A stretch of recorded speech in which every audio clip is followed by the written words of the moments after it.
All right. Welcome, everybody, to Chalice and Chains. We've got another episode of Tears in the Rain. Yes. Got a little Genesys cyberpunk action for us. Looking at, I think, what was it? Bladrunner was the inspiration for this. So we're going to kick it off. Anthony's GMing for us today, and we have also brought in Jose, who's going to be playing a yet unknown character to us, anyway. And if you guys haven't already watched it, don't do it now, but later, go ahead and check it out on the channel. We've got the first session of this game on there.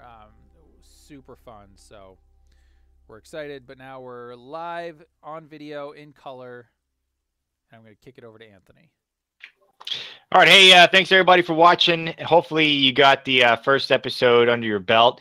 I'm just going to do a real quick recap. So the crew here, they're all Bladrunners, with the exception, all of them are. The first four players were a kind of like a squad working together on behalf of Peter Weyland. I'm just going to pull his picture up for everybody to see. He hired them to hunt down a replicant named Natalie, and they found out that she was hiding out in the warehouse district in Los Angeles. So that's where they're at now. We've several of the team is outside ready to go into the warehouse.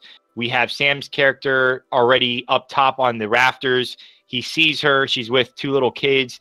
That one of them is missing an arm, one of them is missing a leg, and it's replaced with like a cybernetic limb. And all of a sudden, a red targeting laser appears on Natalie's head. And just a quick Easter egg in this world that we're playing with, the Alien universe and the Blade Runner universe are the one and the same. And that's actually, director Ridley Scott, he alludes to that is what he believes is the case. So we're kind of tying that all in together here. So with that being said, we're going to jump right into the action. And Jose, I'm going to pull us over to the warehouse district here. Let's see here. Let me get some ambiance going. All right. So, Jose, you, I'm going to set the scene a little bit for you, and you can go into more detail here. Feel free to take creative narrative license, because this is Genesys and it's a collaborative effort. So the only thing I'm setting up the scene is Charlene with her partner. They were after a replicant Model 8, a military-grade replicant nonetheless. And I'll pull up a picture of this individual here for us. Here he is. Big, scary-looking dude, tattoos. He's off-planet. Normally these military-grade replicants are sent off-planet. Somehow he got back to Earth. And all we know is that Charlene's partner just had their head literally smashed in with this guy's bare hands. And he's now taking off in the warehouse district to the warehouse where the rest of the team is waiting for Natalie. So, Jose, over to you. I'll let you describe the scene, and then we'll kick off the action here. Gotcha. So pretty much Charlene would be like pretty much panicking because she probably never seen anything as gruesome in her life. And she would be like, shit, fuck, what do I do? And then she would grab her little, like, comlink, and she would start asking for backup, and she would be like, I'm chasing a replicant. He's going down to the abandoned warehouses. He just killed my partner. What do I do? And she would keep, like, pretty much chasing him, but she wouldn't be too close to him. She'd be as far away as she can without losing him. So everybody here, this is kind of like the Blade Runner frequency, like a cop almost calling for nearby units to help support. You would hear Charlene coming over the comms in your kind of like earpiece saying this to you. So how would you all respond, or would you?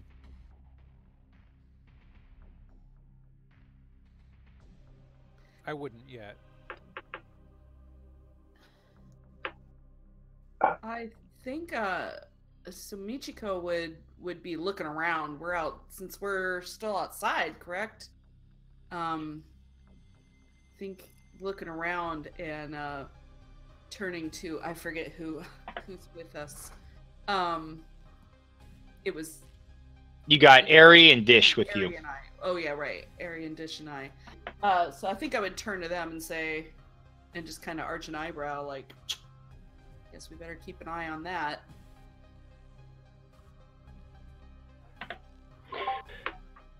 That is this address, right? Yeah, it's this building. Affirmative. Oh, that's just what we need. And now, where exactly are you guys standing in relation to like the door and the building?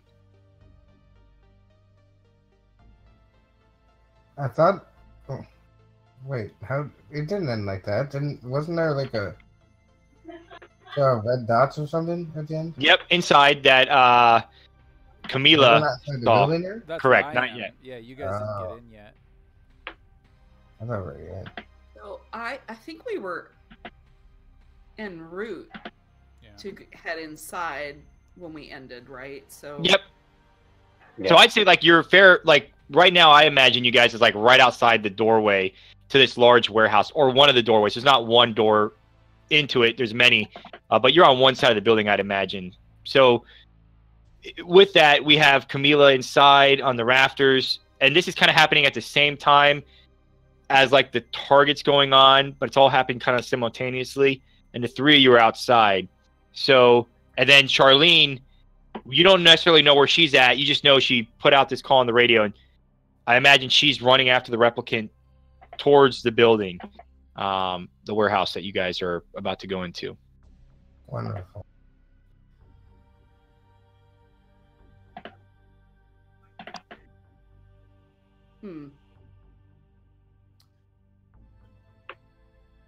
Well, I guess Eri yeah. would be going into the building path. She knows. And not paying attention to that call. Okay. What would be the typical, like, would that be something we would normally, what do we feel like the typical protocol would be? I guess is what I mean, it depends. You guys have your target in the building, and you know this other call comes on the radio. It's almost like what would a cop do if they're about to SWAT team bust into a guy's house, but they also hear a call going on simultaneously. It's kind of like there is no right answer for this. You know what I mean? Right. So yeah, I'm not sure that I would respond either. I think I'd Okay. focus on our task and not. Do you guys go in the building? Yes, I think we would. We were going in there to meet our teammate, so we'd be intent on doing that. Okay. So I'll describe the scene now. So you guys, as you're opening the door and going in, then we're going to synchronize all the time right now. Camila, this is the moment where, like, as they're walking in, you're hearing the kunk, kunk, kunk, kunk, kunk, the elevator coming up, the doors have opened, Natalie walks out, the two little children are with her, boy and girl, and you're able to see, there's like a small service light by the entrance that they're coming in, and I'm going to give a picture here so we can kind of get a visual. So it's a big warehouse, multiple levels. Camila, you're on the rafters up there at the top of the building. We can imagine that there's a lot of catwalks. It's very large. You could see there's some like crates, like those big shipping containers that are blocking the door to where Michiko, Eri, and Dish are walking in through. So Natalie doesn't see them. You see a little service light. They open the door kind of quietly, but you know they're coming in, and you also see that red light go onto Natalie's forehead. Oh man, I'm tense already. Okay, so it's like all of this stuff is flashing through my brain, right? And if it was like a movie, it would almost be like, you know, these like cut scenes, right, where all of a sudden it cuts to back when we were in Peter Weyland's office, and Dish was talking about her sister and how, you know, if we do this for you, you can help get my sister out of here, whatever, right? And, you know, and everybody talking about what it is that they want, right? And then it cuts back to me thinking that this guy, if we bring this replicant back, is going to create a future that will not have a place for us. It will be a rich utopia and everyone will get poorer. And so, but we have this mission and I keep going back and forth. And so finally, I think what I do is if there's a targeting dot on Natalie's forehead, clearly she's about to die. So what I'm going to do is I have my Uzi kind of out already. I'm going to point it at her and kind of shoot right in front of her feet. Like, try not to hit her, but specifically to make her get out of the way or jump or whatever. And if that works, I'm going to try to kind of swing down off of the, the catwalk and kind of hold on with one hand and try to spin and see if I can, position my body, see if I can find where the position where the laser would be coming from, to see if I can hit a target. Yeah, sure. So what I'm going to do is I'll have you do a shot against I'm going to do one purple. Pretty much if you succeed, you don't hit her. So you're shooting in the vicinity of where she's at. Okay, then in that case, you said just against one purple? Yeah, I'll make it an easy check because it's a big warehouse. You can pretty much aim anywhere.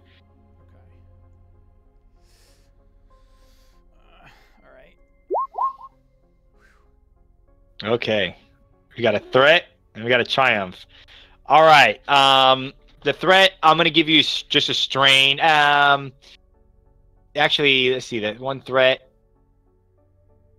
I'm going to say the threat, actually, the Uzi's not silenced or anything, so it gives away, like, your position, kind of. Yep. Not necessarily exactly where you're at, but, like, the vicinity where your shots came from. Yep. So you do hit where do you shoot? The floor? Yeah, literally just right in front of her. Okay. Try to get her to jump out of the way or whatever. So yeah, she the stream of bullets comes right in front of her and the children. What do you want to triumph for? If I can, to have it kind of draw the guy out as she is kind of ducking to the ground, whatever, like leaping out of the way, screaming. The targeting dot obviously like moves. Maybe a shot goes off just as she ducks, and then it reveals his position. If I can. Okay, let's do this. I like that a lot. So, I'm just going to fire this guy's weapon. You'll notice something here. So, he fires off a shot. You notice that, well, you don't notice this, but meta, limited ammo. He just wasted a bullet. I'm not using any of his triumphs or anything. I was just showing that he shot. So, he fires. You hear the noise, the direction he came in. And he is stealthing, so I'll allow perception, but I'll give you 2 boosts and an upgrade for the triumph you had to find his location. So let me do this real quick. Let me add that to the pool. Let me see what his thing is. And I'm going to give you 2 boosts and an upgrade. All right, you can roll when you're ready. Can I use a story point for another upgrade? All right, I'll do that. I clicked. Oh, just there you go. Okay. And then perception. So I'll do a second upgrade. Yep. All right. Good to go? Yep. Perfect. Ooh, another triumph. Yeah. Threat, I'll just throw a strain at you. And then the triumph, what would you like to use that for? Okay, so I find out where. And I'll show you. Yeah, I'm gonna show you a case. So let me give you a picture of him. Okay. Here you go. You see this guy with a large, like 50 caliber sniper rifle, and you can almost imagine him like cocking back, like, and like there's this little bit of smoke rising, and the laser beam gets caught in the smoke, and that's how you kind of track it to his location. And you see him. He's medium. Everything in this room is about medium range from you right now, like at the top level. If you're aiming down from certain parts of the building, it might be long, but you're within medium range of him. You don't have a rafter going directly towards him. He's like on the if I'll say you're on the south part of the building, he's on like the west side of the building. Okay, and he's on a different directly. raptor. Okay, all right, great. Then I think what I would want to do at this point is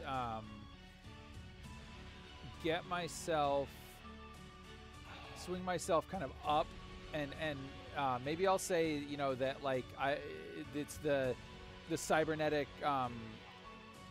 you know, like conditioning or whatever, you know, it's adrenal pumps, like filling my body full of this adrenaline, and I pull myself back up, flip over onto the catwalk, and, you know, maybe have like a position on him now where I can fire at him. Yep. You know, and potentially, yeah. So I think I can see him. You said it would be at medium range. Yep. Cool. So, what we'll do here then is I just want to ask, you're probably going to shoot at him, right? Give him the chance, or no? Yeah. Okay.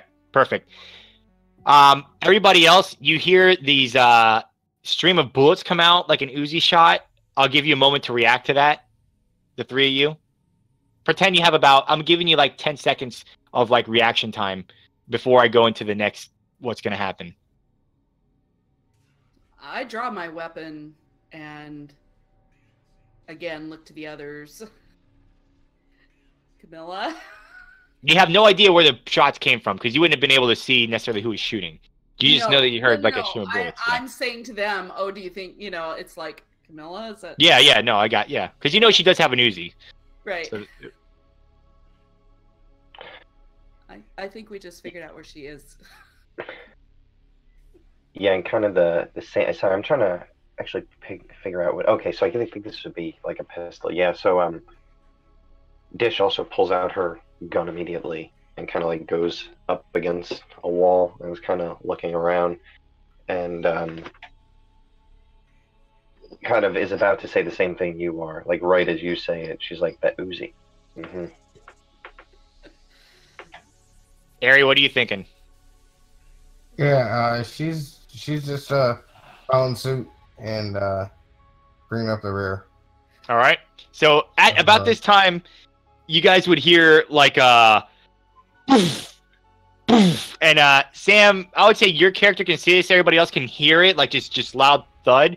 And you see this metal door. It appears to be locked, one of the exterior doors, and you see like fists pummeling it, and it just bursts open as if it's blown off the hinges, and you see that this big tattooed man running in, and he grabs onto just a big service pipe, and he starts to tug, and he rips it off the wall, and he says, "Natalie, they found us!" And then with that being said, Charlene, you're like right up on them, and then we're just gonna go into initiative here, as and the big guys. Ah! You guys can roll. Let's see. You guys were expecting this, so you could roll cool, if you'd like. Am I rolling also or not? Yes. Let's see. Let me roll these guys here. Is it just cool or vigilance also? This guy's gonna do cool. Yeah, you could roll cool because you were prepared. Everybody kind of knew this fight was coming. Let's see here. Except for the sniper. He did not. He didn't know anybody else was there. And let me do one more. Replicant.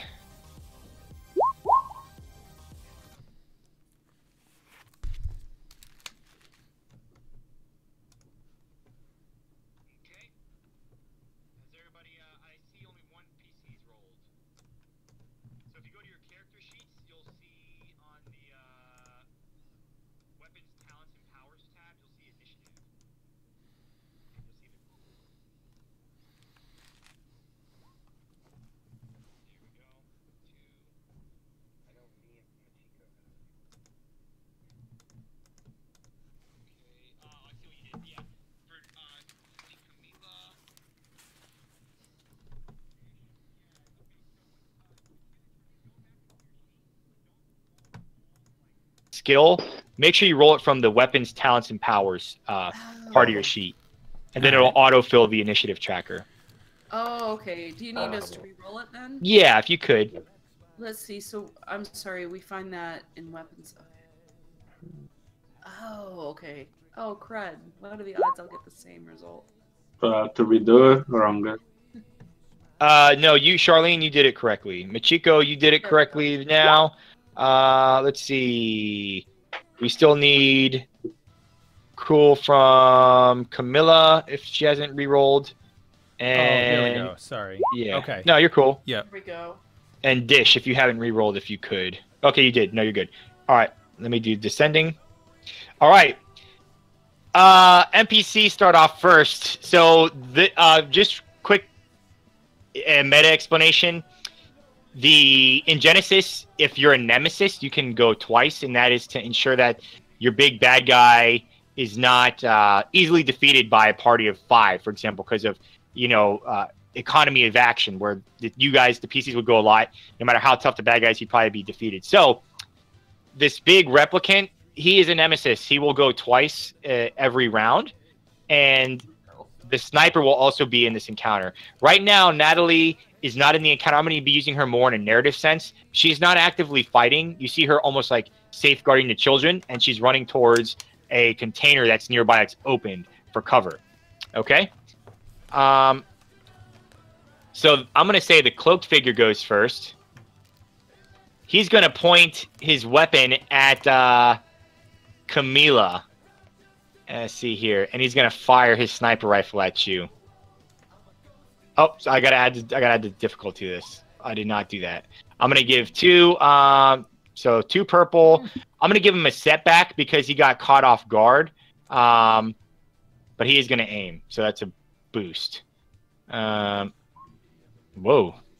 Oh, sorry. That's not what I rolled. Sorry. I got to roll the actual weapon. Here we go. All right. So this big 50 cal, you're jumping and jiving and you're like running straight at him, and he just like aims it and he pulls the trigger, and it does 13 damage with a pierce of 2. So it hits. He's down to 2 ammo. It hits me for 11, basically. For 14 total damage, so minus your soak, but it has pierce 2. Oh, 14 total? Oh shit. Okay. Yeah, but it has pierce 2. All right. Wow. That's a bad mamma jamma. Yep.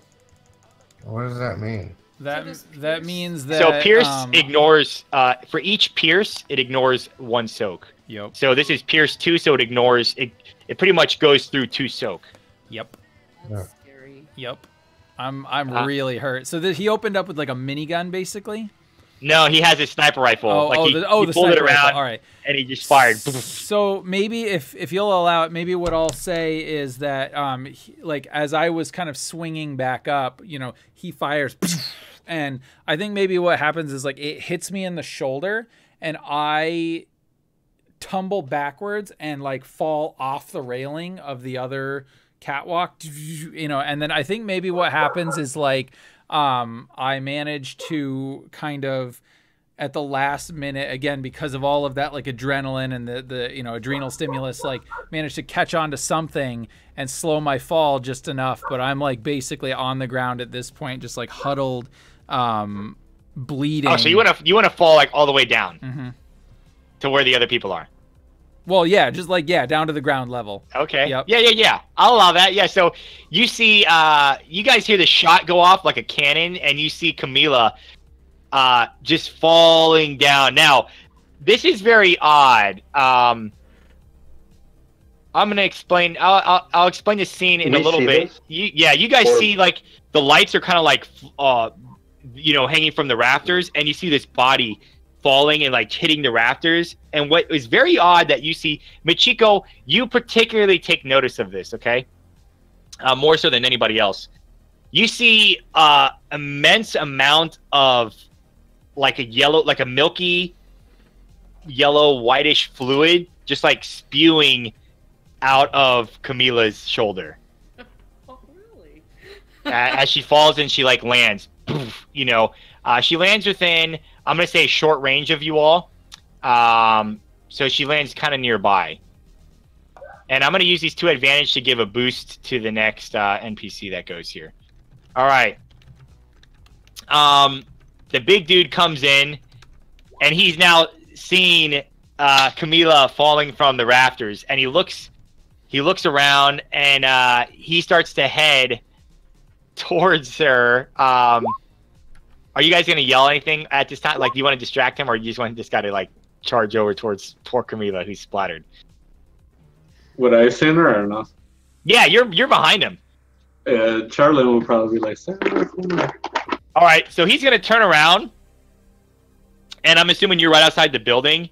I'll say you're medium, so he's going to have to use 2 maneuvers to get into engaged range with you. And he's going to have this massive, pipe. And let's see here. And what I'm going to say, I'm going to describe this a little bit better. The door he busted in on, just so it's a better scene, is like one of those, those doors that roll up like in a warehouse? Like, he broke one of those doors. So this is a big opening now in the warehouse. And you guys can see out, and you see Charlene standing out there calling towards him, and he's running back out. So if you wanted to shoot at him, you have clear visibility through this big, garage-type door that he's busted off.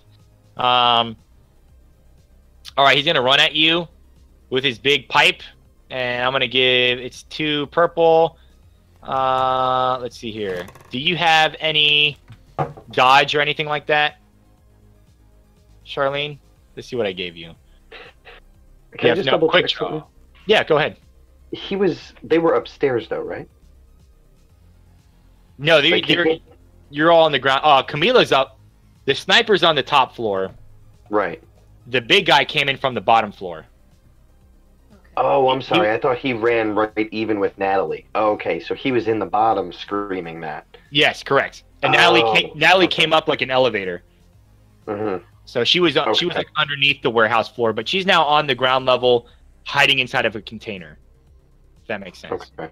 All right. So let me see here.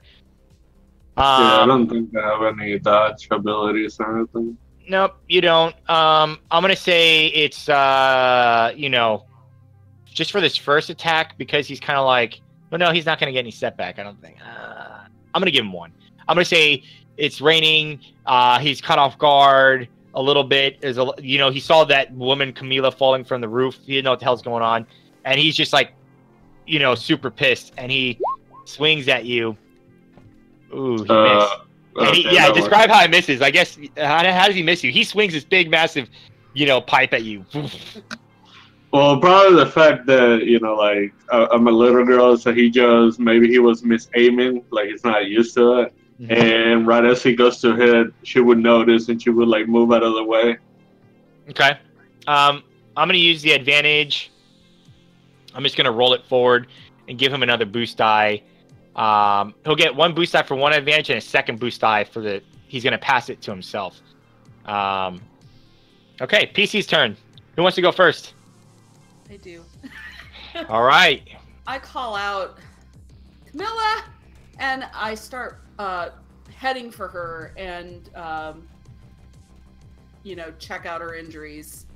Yeah, so let me pull this up. Yeah, and is that container close enough? Can I, drag her... Where Natalie's at? Mm-hmm. Yeah, if you want to drag her into that container, yeah, you can. Okay. So I'm going to drag her, unless there's something closer for cover, but I want to drag her to cover so that I can work on her.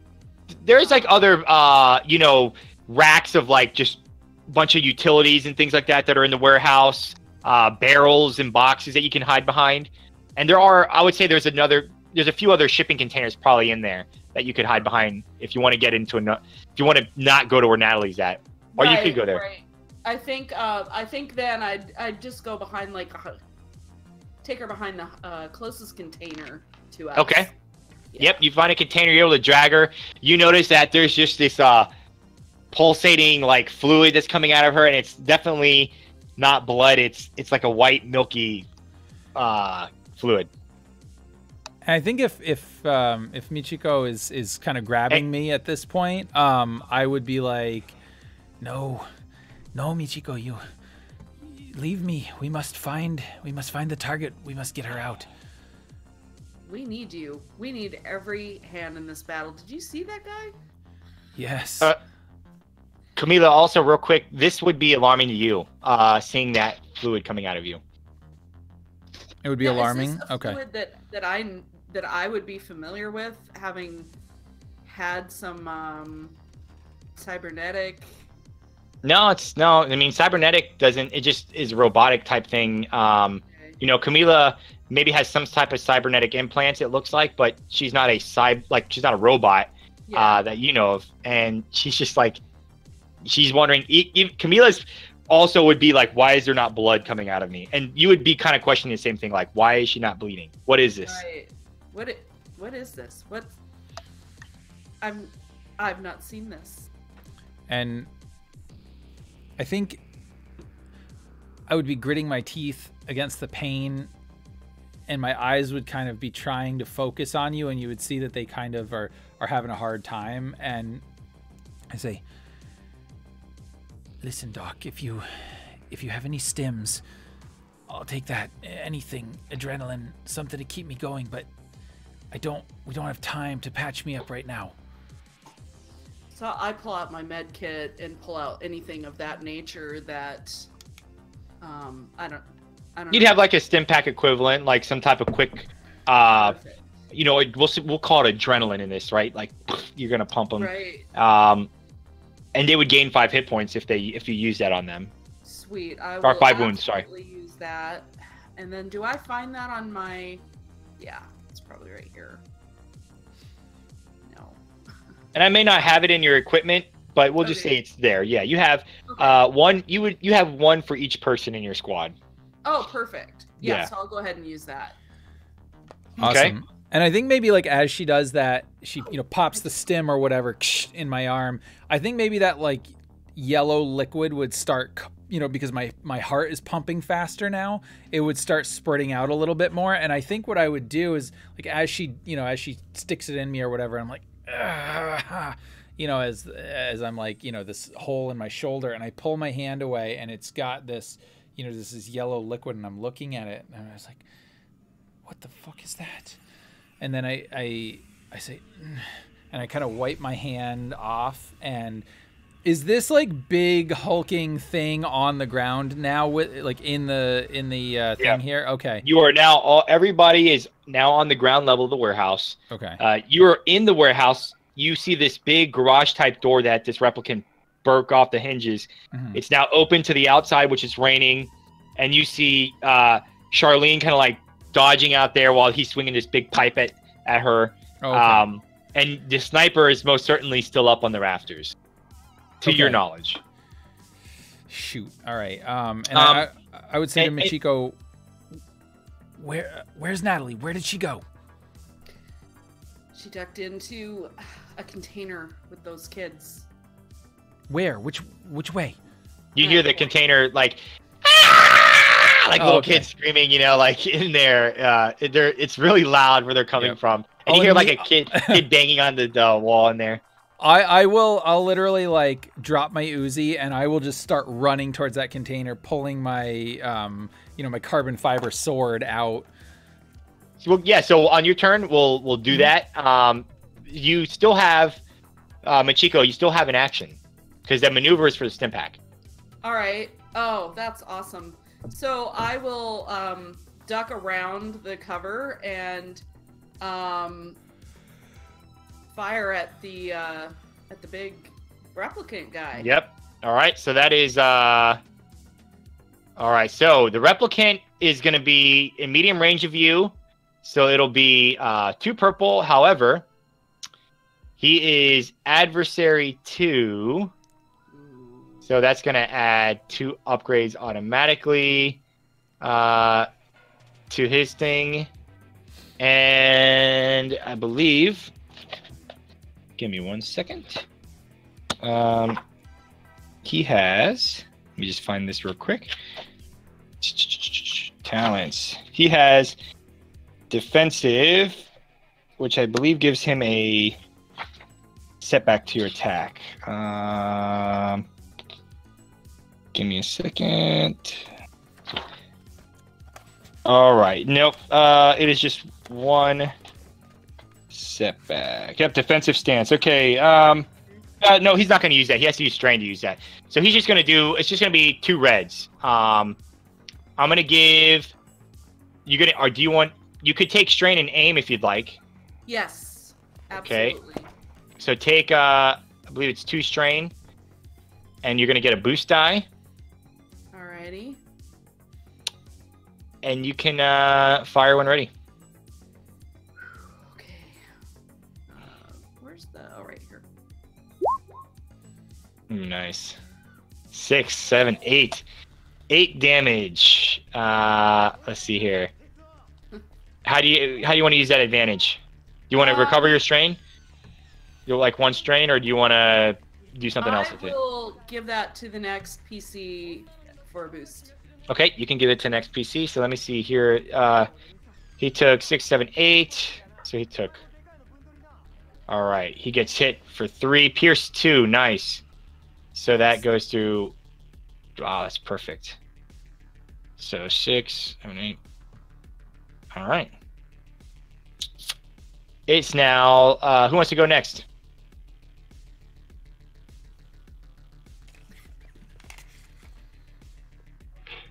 I don't want to put the pressure on anybody, but I'd kind of like to know what's going on outside.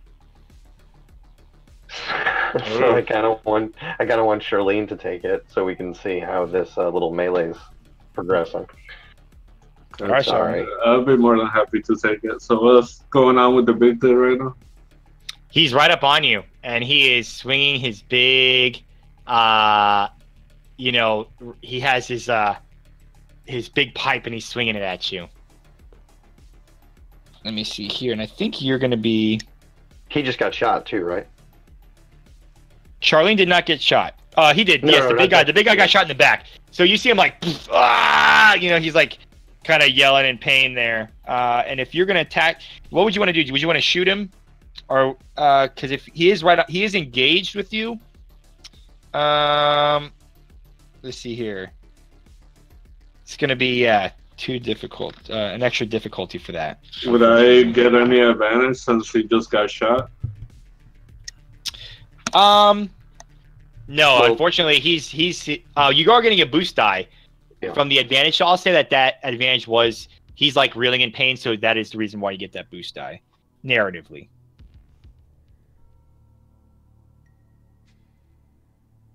So let's see here. Well, yeah, I would take aim, and if I can use a point too. You got a story point? Yeah. Okay. Let's see here. Yep, let me do that. Story points. Okay, let me do the sheet here. So it looks like engaged. While engaged with using a ranged weapon, it's only 1 purple. That's pretty good. Let me double check that you are using a one-handed weapon. It is actually a second for that, so you get 2 purple. But he's adversary 2. He is going to use his defensive, so he's going to give a setback. Let's see here. 2. He's going to take 2 strain. All right, give me 1 second. All right. And you may, let's see, 2, 2, 1. Are you going to aim? Yeah, I'm going to aim. All right. Do you want to aim twice or once? Once, because after that, I'm going to run like a little bitch. Okay. You can fire when ready.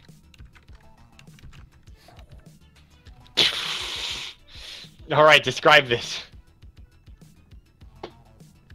I'm talking about he's dead. No, he ain't dead. Just to describe what you do, like how you shoot him. Oh, so he got shot in the back, and he was like pretty much like grunting and stuff. She would just take aim and try to like shoot him in the arm where he's holding the pipe.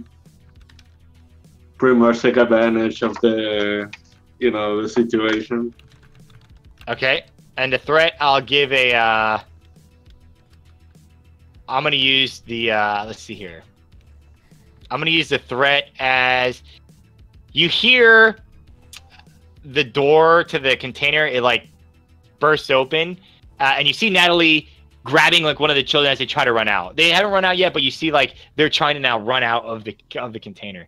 They're scared.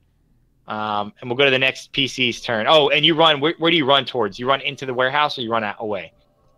That depends if he's gonna hit me if I run by him or not.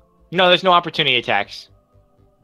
Do you know what? I think since he's focused on me, I'm gonna run out of the warehouse and try to hide behind a pole or something, see if he'll chase me.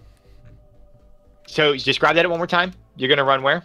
Like behind a pole or something outside the warehouse they're in, so that way he chases me. Okay, into the warehouse behind a pole. Got it. Okay. All right. And let's see here. So we had Sam go. We had Michiko. We had Charlene. Now we got Dish and Eri. Who wants to go? Did I go in the initiative order, or I can't remember if that was prior to rolling initiative or not? Your shot was, let's see, you went before. Who do we have? Because the NPC went twice. We had Michiko. Because I know you're right. Because you fell. Okay. You're right. So if it's possible, if you guys don't mind, I'd like to take that next PC slot because actually, let me put it up here. Yeah, because you mentioned that the kids were starting to run out of the bunker or the container. Yep. You see them trying to run out. Yep. Okay. Okay, so then I think at that point, what I would do is I'd be coming, running in as fast as I could, and I would imagine maybe like as they see me, wielding this sword, right? They might stop for a minute, and I would be like, quick, come with me. The kids look at you in like horror, and Natalie, she's nearby, and she kind of like pulls up her fist and she says, "Get out of here! I know what you want. You're here to kill us." No, you're in danger. You're a Blade Runner. Do you think I'm a fool? And that's like, I'm like, a fool? Yes, I do. I'm a Blade Runner. If I wanted you dead, you'd be dead already. Quick, come with me. And I point to this big ass guy coming in. I'm like, that guy, he does want you dead. They say, the little kid says, "That's our friend." Really? Okay. And he points out. He says, "You're gonna die, Missy."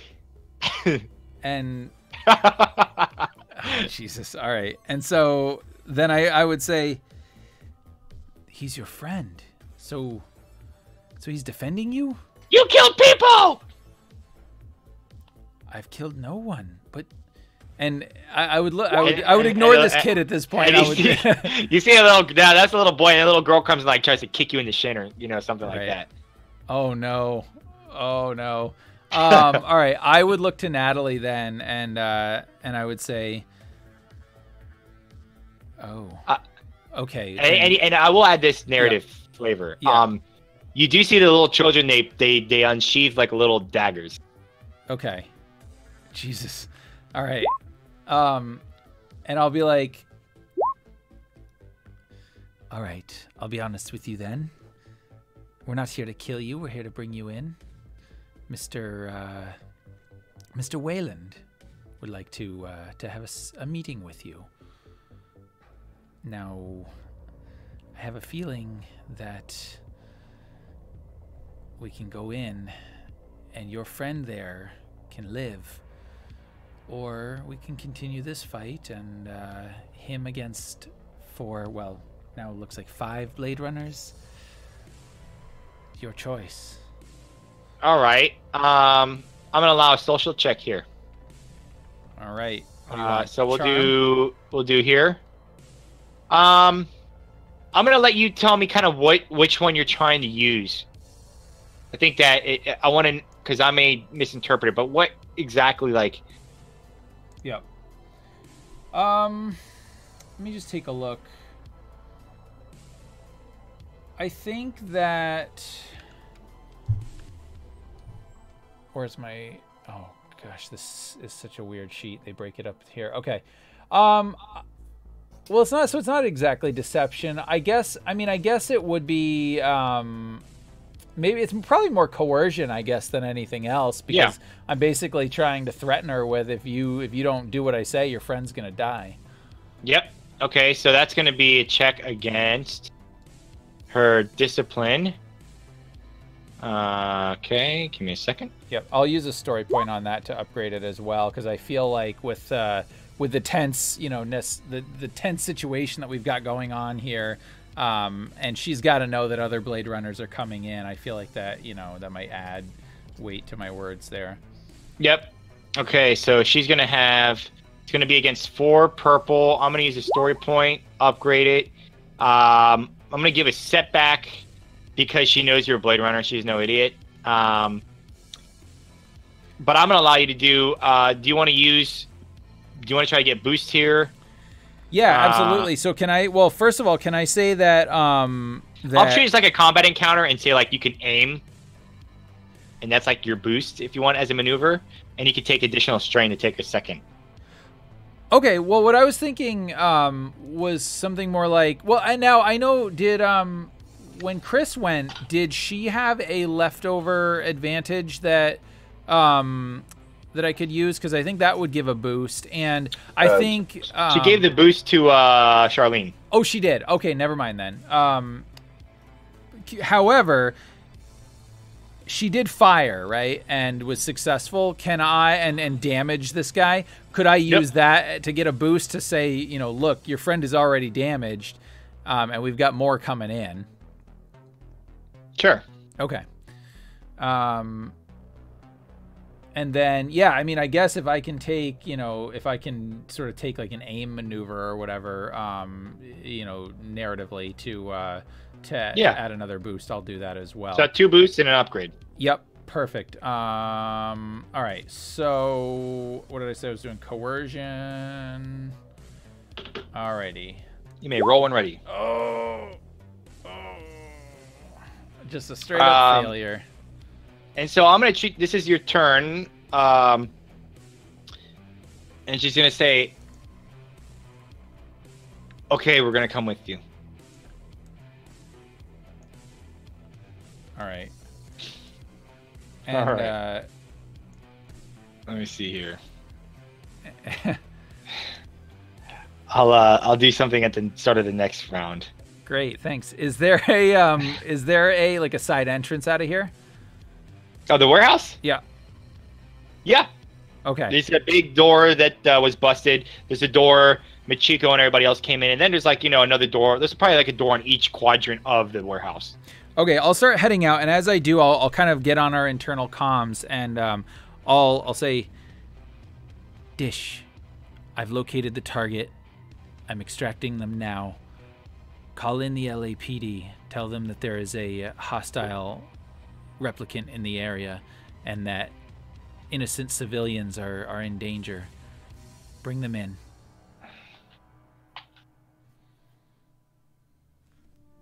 Okay. Well, and who is left? It is Eri. Eri and me. Eri and Dish. Sorry. Yep. Yeah. Oh, so one of us before the NPC and one of us after. Mm-hmm. Yeah, I guess I'll take the next one. I just took that message. So I think Dish would... So, I mean, Dish's job is to retire replicants. That's what she does. It doesn't really trust LAPD to handle scraping the gum off of her boots, nevertheless putting down a replicant like this. So she will basically do what I think narratively, hopefully you agree.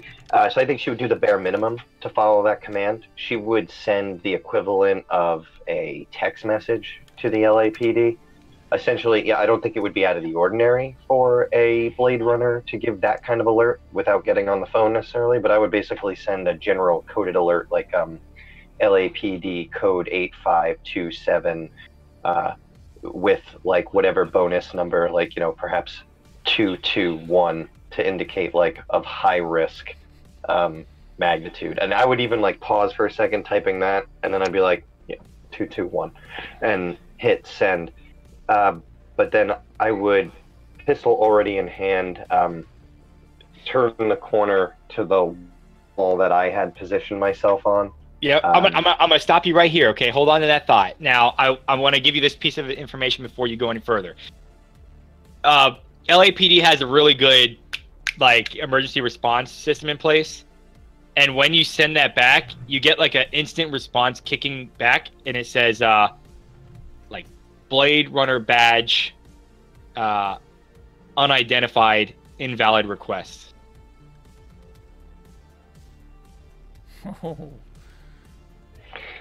Okay. Okay, even better. So she has her gun. She's up against the wall. She had sent that. She's just about to lean out when she gets the return, and she looks back and just goes, "It's like that then." And she's just going to turn the corner, and I'm going to spend a story point here. I think I can do this, right? Can I? Yeah. I might be thinking of a different system, though. Can I spend a story point to take a second action to fire twice? Or am I thinking of one? Yeah, that's not in. You can't take 2 actions in one consecutive turn here. Gotcha. Different system. Okay, yeah. So then I'll still use the story point to make sure I hit this. But then I will go. And I'm going to use it too, and I'm going to upgrade the difficulty of your next check. But I'm going to add. Are you using that to upgrade a check? Yeah. My attack. Okay. And I roll this straight from skills, though, right? It's not in weapons, talents, and powers. What are you trying to roll for? Oh, I guess maybe it is. It's my PKD blaster. Okay, yeah, it's in the thing now. Before you roll, who are you shooting at? Oh, I'm shooting at the large replicant. Got it. Okay. The same one that I had seen Michiko fire at. Okay, so you got 1 upgrade. Are you going to aim? I am. I'm going to take the 2 strain. Okay, so that's going to be 2 boosts, 1 aim, and then a second aim. So let me see here. Yep. Okay, you're good to roll. Man, these things are knocking this guy. All right, so you fire. He has his back towards you. So you. Well, actually, he's now turned towards you guys because Charlene ran into the building. So he's like, marching in, and where would you be aiming at to hit him? I mean, her intent here now is she's on her own, so she's trying to put this guy down as quickly as possible, and the replicant Blade Runner training is to aim for center of the head, so that's what she's trying to do. Okay, so yeah, you blast, and it goes like into his jaw, and just like blows out the lower portion. So he has like half of his the left half of his jaw is intact, the top part, but the bottom half is completely blown off. He looks like he's gonna fall soon. With that, it's his turn, and he's just like bleeding profusely, and he just starts to stagger in towards where you all are at, and he's chasing Charlene, and he takes his pipe. I'm gonna use a story point here to upgrade his attack. Let's see here. So, and then he's gonna, let's see here, upgrade 2 boosts. He's gonna double aim. Let me see here. Strain. Yeah. All right, and he's gonna swing at Charlene here. He actually gets another boost die. He gets 2 boost die from his last attack because he's passed on his advantage. So, bam! All right, let's see here. 7, 8, 9, 10, 11. He hits you for 11 damage. He's going to do 2 criticals, so a critical plus 10 on that, and a triumph. I'm going to add it as a third. I'm going to add it as a third critical. So, second. So, third. So critical plus 10 plus 10. So critical plus 20. So go to your sheet, Charlene. And if you go to critical injuries, I'm going to add critical offset roll. It should be plus 20. Let me put here 20. Hit roll critical for me. Oh, man. All right. Yeah, so your character just gets like I mean, this swings across the head and just like, bah, right into like the pole you hid behind. Imagine you're hiding behind it, and I imagine like your back, you know, you're kind of like, and then you just see this pipe come around from the side, just like wham, and just like smack your head back into the pole, and it gets like concussed. So again, the damage was 7, 8, 9, 10, 11, plus, you know, minus your soak, which is 4. So it's actually 7 damage, 7 wounds to you total. And you are disoriented for 2 rounds. So that means for the next 2 rounds, any check, I'm going to add this on your sheet right now. It's going to give you a setback dice for 2 rounds. And I'm going to add the difficulty to your checks right now as well on your sheet. So that is set. All right. Last. So then you know you're dirty. Say what? What was that again? I said you're dirty. All right. Last PC's turn. Eri. So you just see Charlene's getting her head smashed into this pole. How am I going to describe this one? Charlene's bleeding. There's a lot of blood coming out of her head.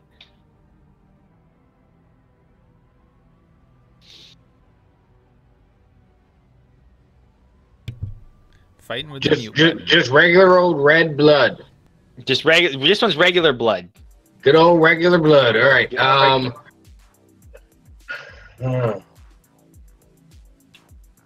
But the big guy looks rough. Is that what I heard? He looks messed up. Okay. He looks messed up. She is the last of everybody to go, so she was kind of the last one to come into the room, and she sees all this horror, and just as any of the training has always said, you take out the biggest target, and she shoots at the big guy. Okay, I'm gonna use a story point. I'm gonna give him an upgrade. That. Okay. That's not very nice. All right. Let's see. Do you want to aim? Yeah. All right. Do you want to double aim? There we go. Boom, boom. Are you gonna use any story points? Nah. I mean, she's just kind of, she was guarding the rear on the way in, so no. Okay. She's now in the middle of all this shit. You may fire when ready. Okay. Give me just 2 seconds.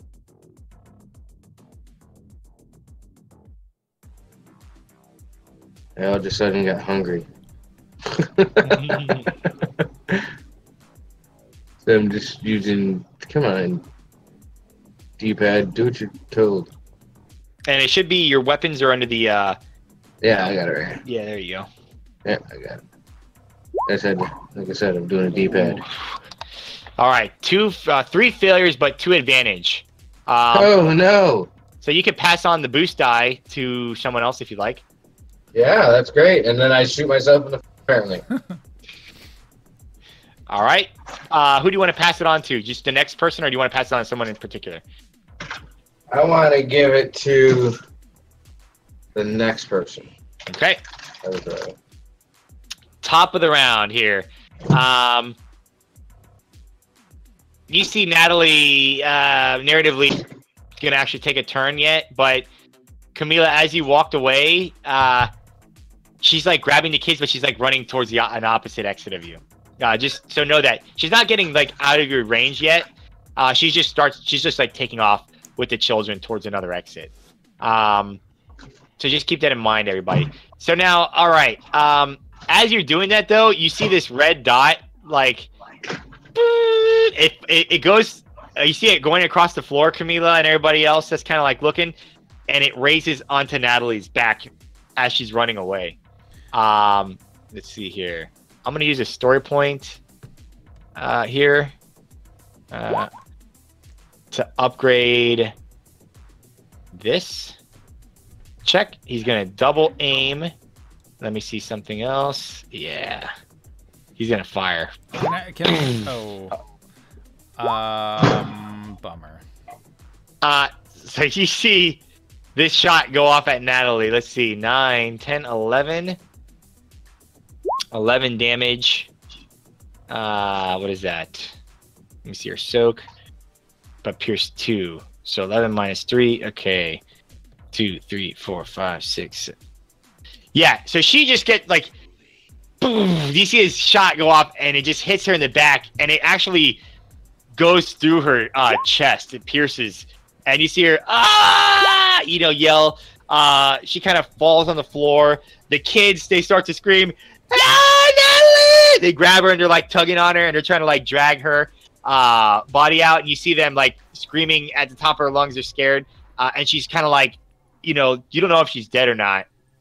She looks really, really wounded. The next PC is going to be the big guy. He takes his pipe again, and he swings it back and stuff like, woof.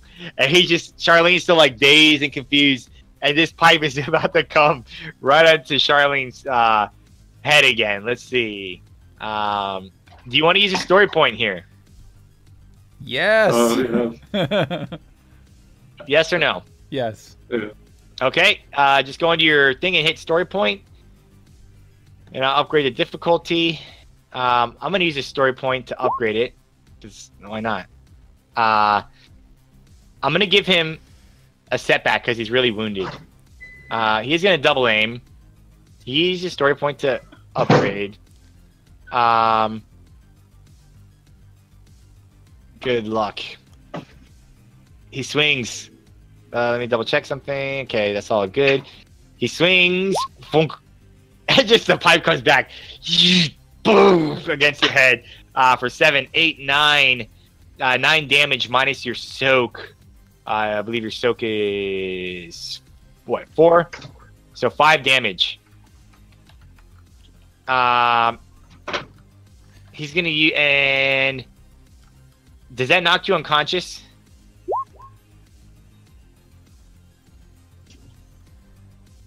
Charlene?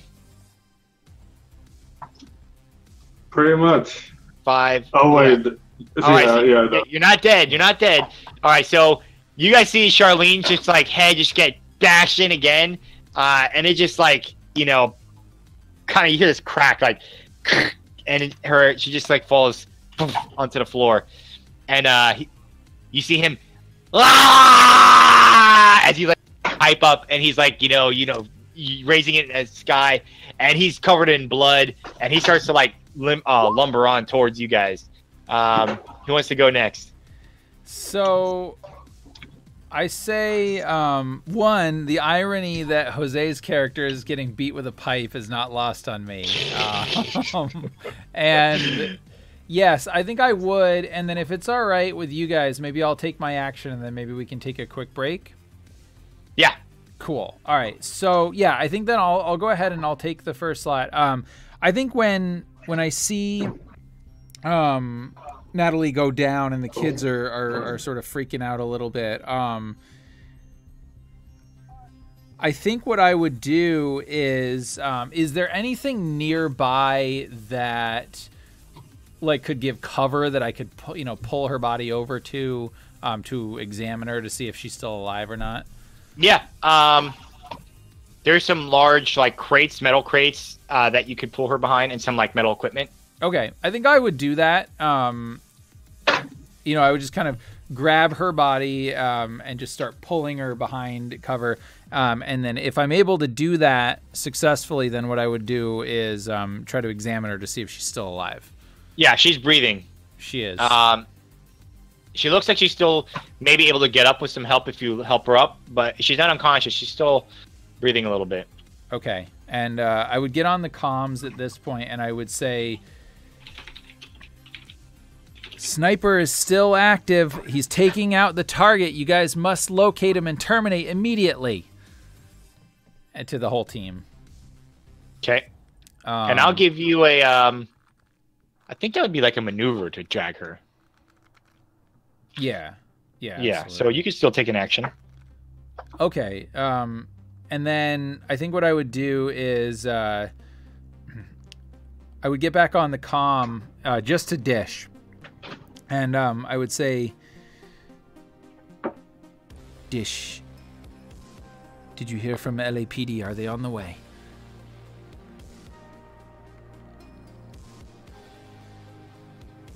Boss, we're on our own here. But don't worry about that. tell me where that shot came from. And I would pause, and then I would say, Dish, I'm not sure she's gonna make it. Let me ask you, if she doesn't make it, is there any other way to get your sister out of here? Off planet? Any resources at all? If there were, I would have used them by now. But if it comes to that, well, perhaps Weyland will have to pay the price himself. I can't get her out. He doesn't get what he wants. And I would say, if it comes down to it, I'll do whatever I can to help get your sister off planet. She pauses for a second, but then she tries to snap herself back at him and she says, the shot. Where'd the shot come from? And I would say, I don't know, but he's still above us. The catwalk's somewhere. I don't know. Find him. There must be surveillance in here somewhere.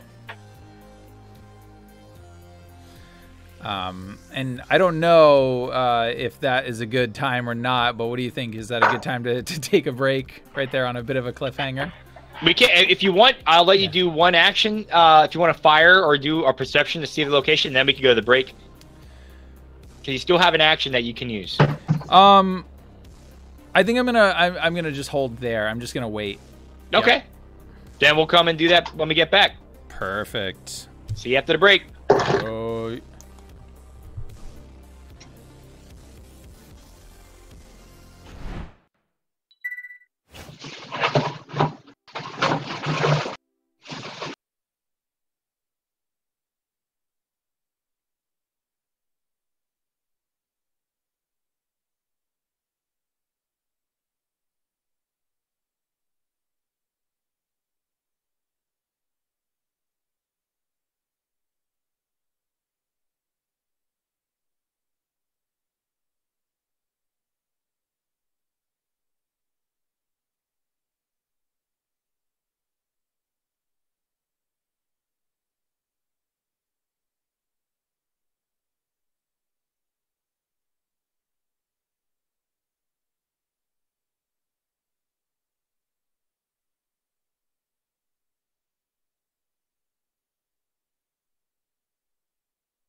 Yep.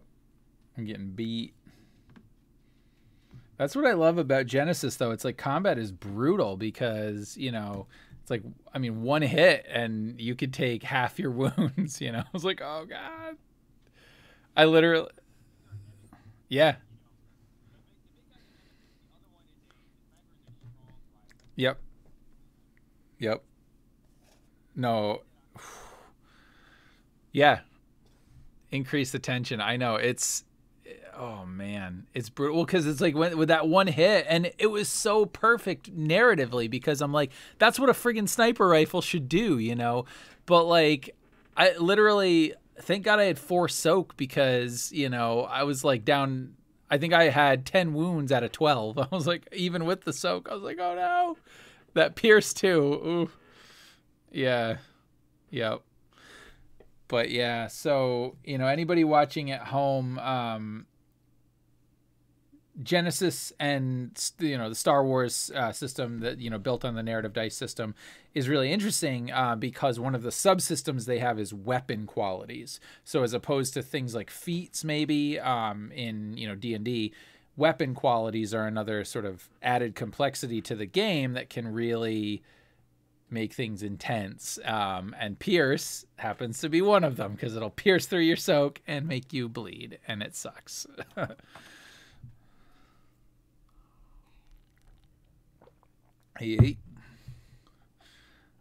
I don't know. Does anybody else love that Jose's character just got beat with a pipe? Yep.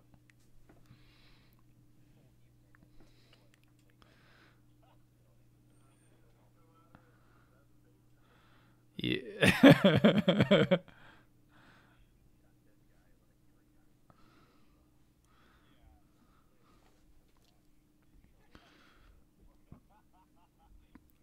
Yep. Specifically with a pipe.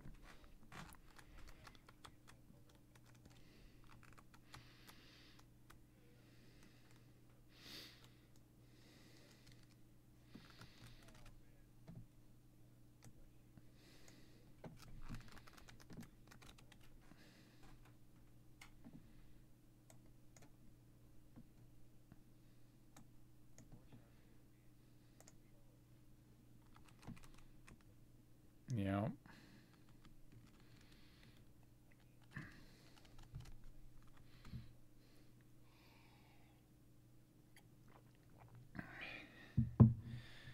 Yeah, it's brutal.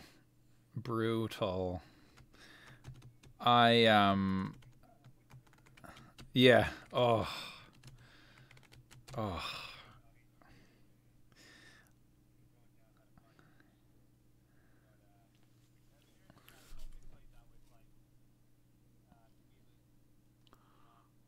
Oh man, I'm so conflicted. Like I don't know what to do right now. I know kind of what I want to do, but oh Jesus, yeah. It's so it's so hard. Stupid Dish's sister complicates everything.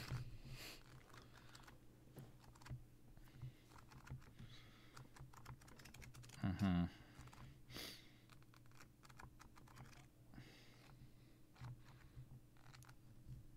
That's good if we don't get hit anymore and shot.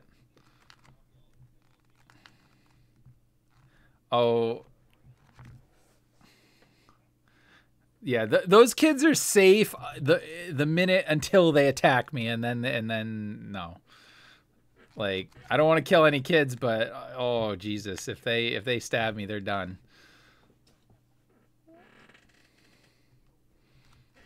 Mhm. I probably wouldn't kill them, but I don't know. They might get kicked in the face.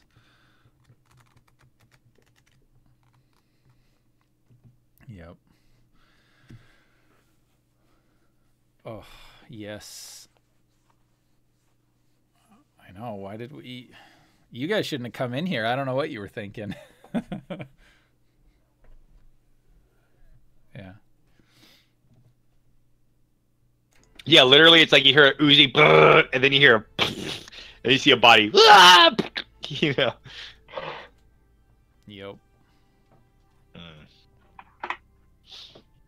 I love I am starting to so love the narrative dice system. I really am. Oh man, dude, I am a full convert at this point. Like it's so good. It just feels more. I don't know. I think it's built on a foundation of more collaborative play, you know, versus the DM versus the players type of play, which I don't think D&D is necessarily built on. I mean, it was maybe like its historical roots are there, and I think they try. Like I think 5e really tries to get away from that, but it's such an ingrained thing that it's hard because you play with a lot of DMs that are maybe old school or just don't understand the collaborative play concept, and they're very, no, you can't do this. No, they try to like steam pipe to screw you, you know. Versus Genesys and Star Wars, it's more of you want the characters to be freaking badass, right? You know, and do whatever the hell they want to do. I mean, I think the thing with Genesys and with the narrative dice system in general is that it facilitates more cinematic play than I think structured, you know, kind of traditional kind of play, if that makes sense. Because, you know, I mean, there's been times in other games where I have been trying to describe something, and if you look at how the rules work, it's like you can make it work, but you're really kind of fighting the rules to make that happen. And that's unfortunate. And in this game, that doesn't happen. In this game, it's like, oh yeah, go for it, you know. And worst comes to worst, you spend a story point or a, you know, destiny point or whatever. But yeah, that's what I love about it the most. It's like you can do crazy cinematic stuff, and the system allows you to do that, and then the dice affect what happens once you do it, you know. Yep. Or once you attempt it, which is really neat, you know.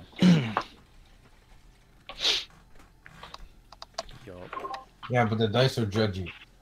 Well, yes, the dice are mean. You know what, Corey, you may have been the only one of us that actually failed their dice roll, at least on the first go around. I was thinking I was just trying to not let that be known. Oh no, I noticed it immediately. Well, no, I did have one actually. My coercion roll was a failure, so you weren't the first one to fail. You might have been the first one in combat to fail, though. That's true. Yeah. But you are eating powdered donuts, which is awesome. So you got that going. Powdered donuts right now, dude. Oh man, good. What was it? Were you eating macaroni earlier? Because I was I was eating macaroni as well. I was dying. I was like, was it macaroni or was it like was it like macaroni salad or something like macaroni salad. I was eating gross.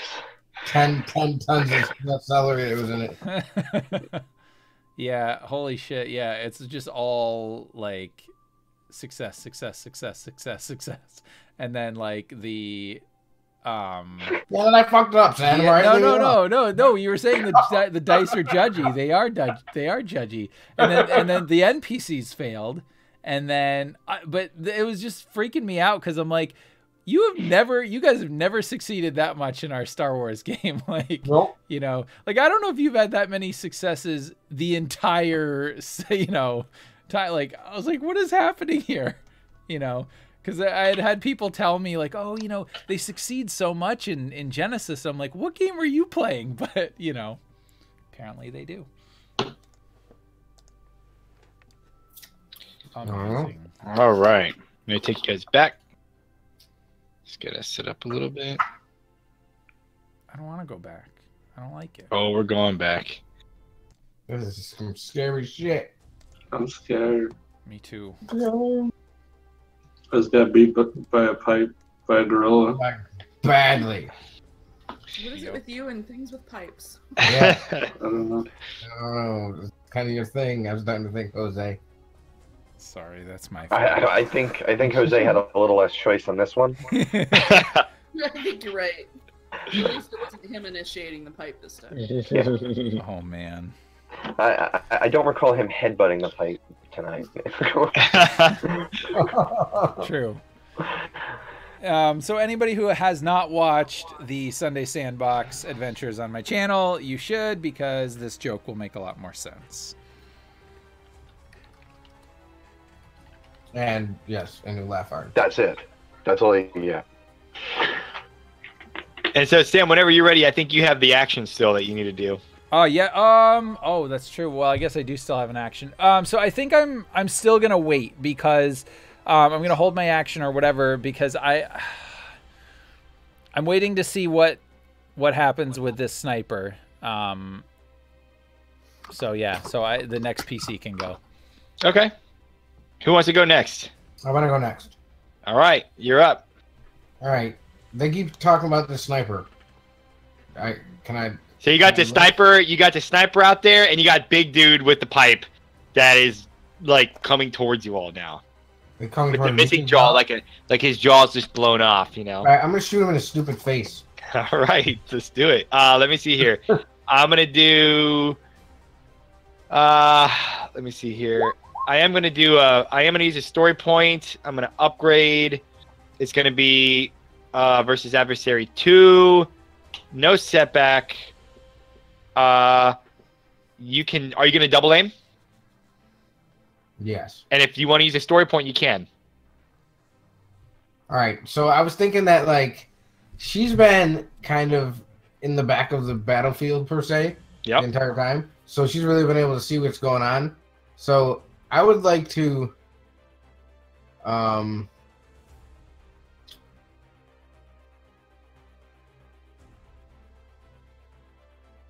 Could I be in cover so that like it just doesn't see, you know what I mean? So he doesn't see. I've already fought him, right? You shot at him. He sees you. I'll say you can find cover, so if he attacks you, he'll get setback dice because you're going to be in cover. He gets that setback dice, right? He will get setback dice, yes. Yes. Okay. So you find a box or like a barrel or something to hide behind? Yes. Okay. And yeah, so I guess I shoot him in his stupid face. Hopefully. You can roll when ready. Unless you want to use a story point, you could use a story point for your upgrade.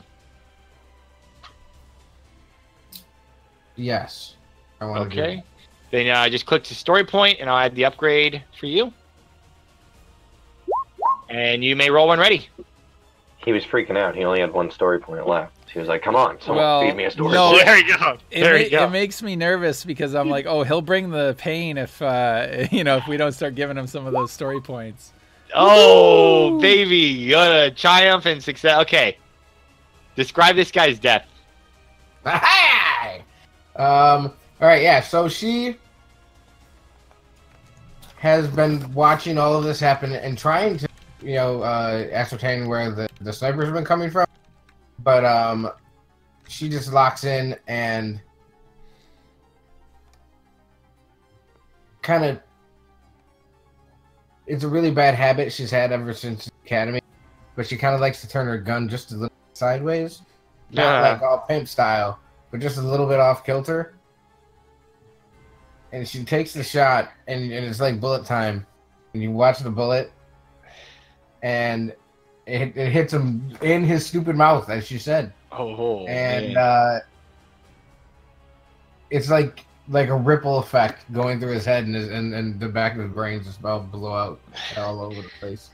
And you hear like, ah! It's like, and that falls back, brain splattered on the wall. The triumph you still have. What do you want to use that for? Okay. Yeah. Can I use that to, or at least attempt to spot him? Because yes. I have kind of said that I've been in the back, kind of trying to see where he's at. Yeah, I'm gonna absolutely say that you see him with the triumph, up there, and you see like you see the sniper. He grabs one last 50 cal bullet, and he kind of kisses it, and he puts it in, and just, and he's up there on the catwalk, and he's aiming down, and he's can't really get he can't really see where Natalie is now. Her body was dragged to by Camila, but you do see he's like about to get up and start walking on this catwalk to get a better vantage point. Okay, and yeah, and then I take that cover like he's. Yep. So you hide behind cover. Do you call out the position of the sniper to your teammates? Yes, I do. But by text message, not by audible. Okay. So you guys get a code that says the direction of where the sniper would be. And if you look up, you most certainly see them. There's a silhouette kind of like up there. Next PC. Oh, this game.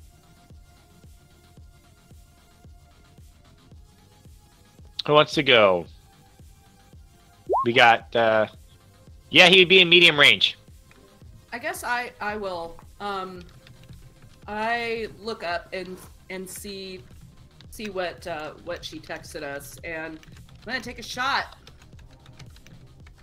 All right, let me get the pool set up here. It's gonna be 2. I'm gonna give setback because he's in concealment up there. And I'm gonna use a story point to upgrade.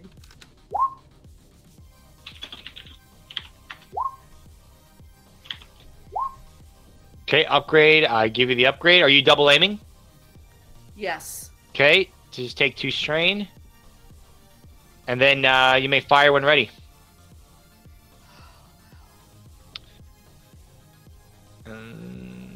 Where is that? It's right here. Whoops. Nothing happening. Oh my god, I can't take it. Okay, so I've clicked it twice and nothing's happened. It might be delayed. There. Because- Okay, there he is. yeah. Sure. It I'll probably comes use- up twice now. Let's The use first the one. first result. Yes. Thank you. Uh, That'd be great. All right. Let's see here. All right, you fire up at this cloaked figure up there. They're gonna take. They got 7 total damage. All right. All right, he gets hit. You see him just like the silhouette, kind of like up there, as they kind of like get staggered. The advantage, you could activate a critical if you'd like. I would love to activate a critical. All right. How do I Let's do see. that? Just tell me, and I'm gonna roll a critical here. Okay. Oh wow. Okay, so you get I have to use a story point. Interesting.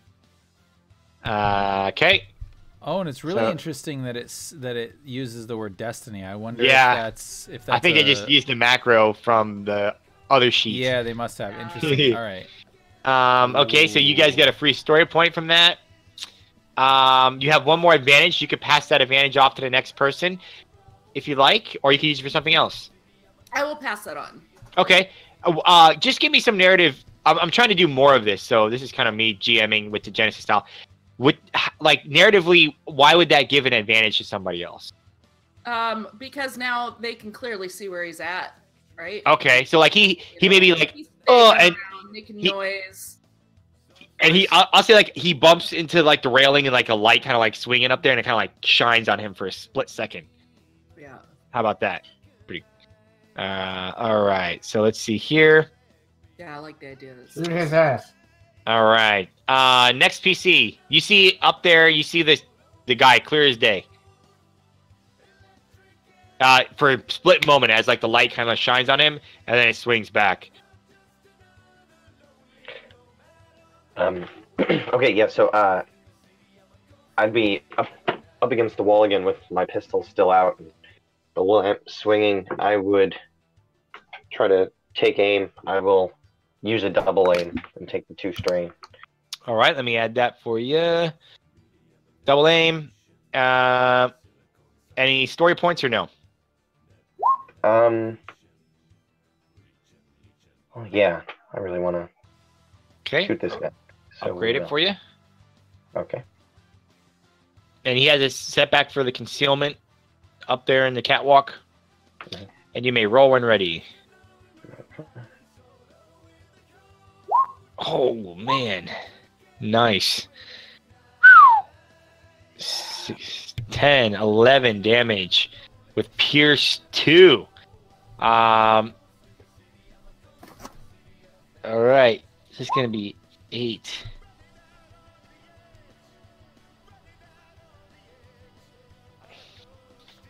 All right, man. This guy, okay. You know what? Give me 1 second. Can you roll? Let me clear this out. I need you to roll just a boost die by itself because I forgot to add that to you. Give me 1 second. I'm going to clear this. Roll just one boost die. How would I roll just one boost die? Go to your dice pool on your character sheet and just click one boost and then just roll. Gotcha. Okay, I got it. That's the light blue, right? Yep. And hit the dice symbol. Okay, nothing. Okay.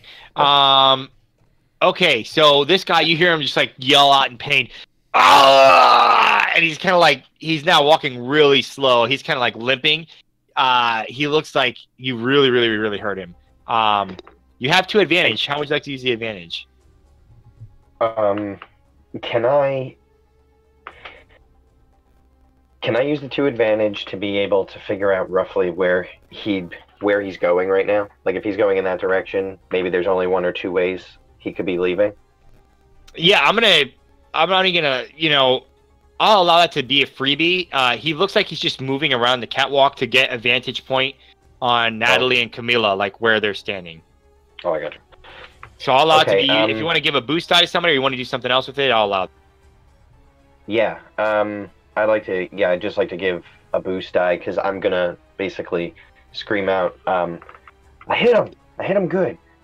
Somebody else, he's moving this way, and I'll indicate something that gives them an advantage. So he looks like he's moving, he's on the west side, he's trying to move like southeast, trying to catty corner the building. So you point out his location, and you know the others in the team, you could all see kind of like the silhouette figure moving up there. There's like a window behind him. You can see a silhouette kind of moving. Go ahead. Could we actually change it from would it be possible to make it instead of a boost? Can I warn them that he's moving over there so that it'll add difficulty if he tries to shoot them? Ooh. Yeah. Instead. Is a that setback. Yeah, absolutely. I like a setback. Perfect. I think that makes a lot of sense. All right. Let's see. He already went this turn. That's for the other guy. All right. So we got another PC turn. Whoop. I got to add it. He'll just go at the top of the order next. Yeah. So I think. Can I go ahead and take? Yeah, I was gonna say you should go ahead and do that. Yep. So, Michiko just sent a text to the team asking them to cover her so that she could close in on the target and take care of the medical needs. So I'm going to head for Natalie. Yeah, perfect. Run out, ready to go, taking cover where I can. I'm all right. Making a beeline for her. When you get to Natalie, she's bleeding out on the floor. She's not unconscious. She's still up and moving. She looks severely wounded. I'll tell you like an assessment of her. She looks like if you were to do a medicine check. I'm trying to do this like in character type thing. Mm-hmm. It looked like it would be an average check. Okay. So she looks like she's more than half hurt, wounded. All right. So you could use it. You have a stim. You could use, or sorry, not a stim, but like some adrenaline quick fix patch thing, which would heal her 5 wounds. Or you could try to do a medicine check on her against 2 purple. All right. So I think we should try a medicine check. Okay. Let me add the 2 purple here. 2 purple. I have that. That'll be in your skills. Yeah. Let me see here. Whoops. I just had it open, and what did I... Sorry, I was looking at the talents.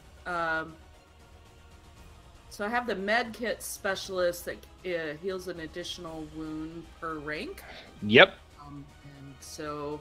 yeah. Oh, and field surgeon. Yeah, I have that too, so...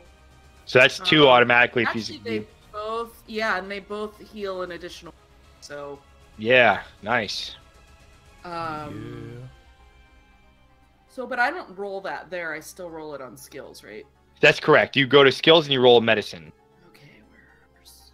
And I'll say that if you want to concentrate really hard, you can use. I'll say you use the maneuver to get to her, but you can use strain to take a second maneuver to kind of like really focus and concentrate and get a boost die on the roll. Excellent. And that's one more point of strain? Yeah, we'll say it's one. Okay, perfect. And are you ready for me to? Yep, ready to roll. Ooh, nice. So she's going to heal 2, 3, 4. The Triumph. Why do you want to use the Triumph? So, how do I want to use the Triumph? I mean, I'll get, however you want. Yeah. Be creative here. If you want to heal her more or you want to do something else, I would like to, heal her more. So, I imagine, I clean her up. I'm, cleaning her up so I can assess the damage. Do the medicine thing, whatever that is. Bandage her up. Direct pressure on that wound. And can I use the Triumph that I stop the bleeding. Yep. I'm gonna say she is almost fully healed again. Sweet. And you recognize that she shows some type of trust or gratitude for what you've just done. And the children, they no longer seem afraid as much. Sweet. We're gonna get you out of here. It'll be all right. Please. And she's but she's almost crying. That her friend was killed. She's like conflicted. Her emotions are very conflicted at the moment. And I'll calm everybody to that I've stabilized her. Target is stabilized. I'm with her and the children. Let's wrap this up. And I think at that, now that you're here, and I would say, Michiko, you stay here with the target to make sure that she's okay, make sure the children are okay. I am going to find this sniper and end this once and for all. Finish him off. Okay. And then I would get on the comms to Dish, and I would say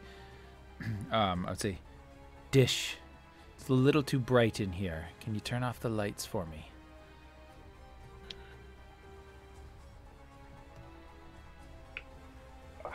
So, I think I would have to probably use a turn to look around and try to find some sort of controls for that.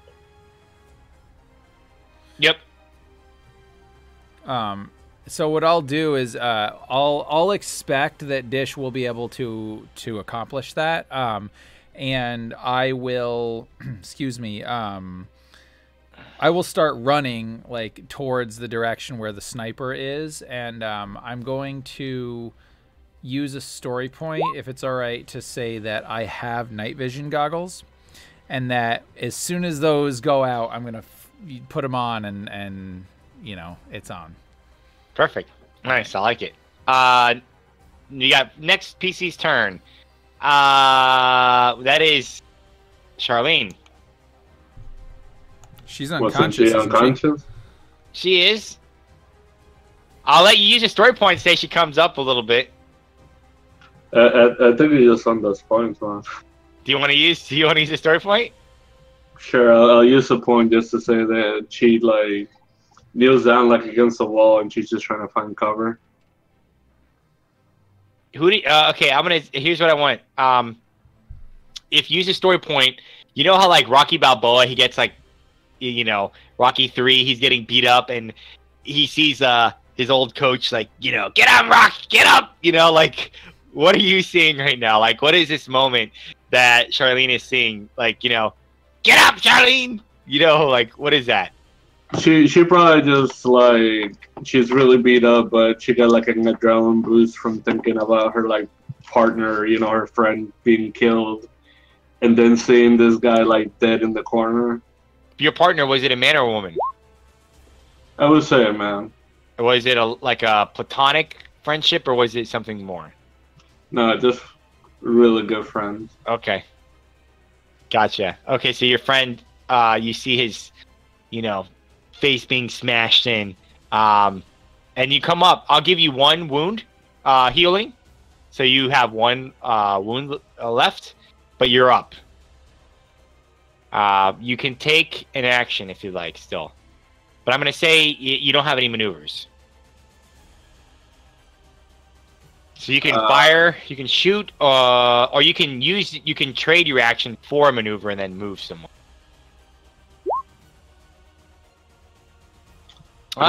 Stim. You could stim yourself too, if you want.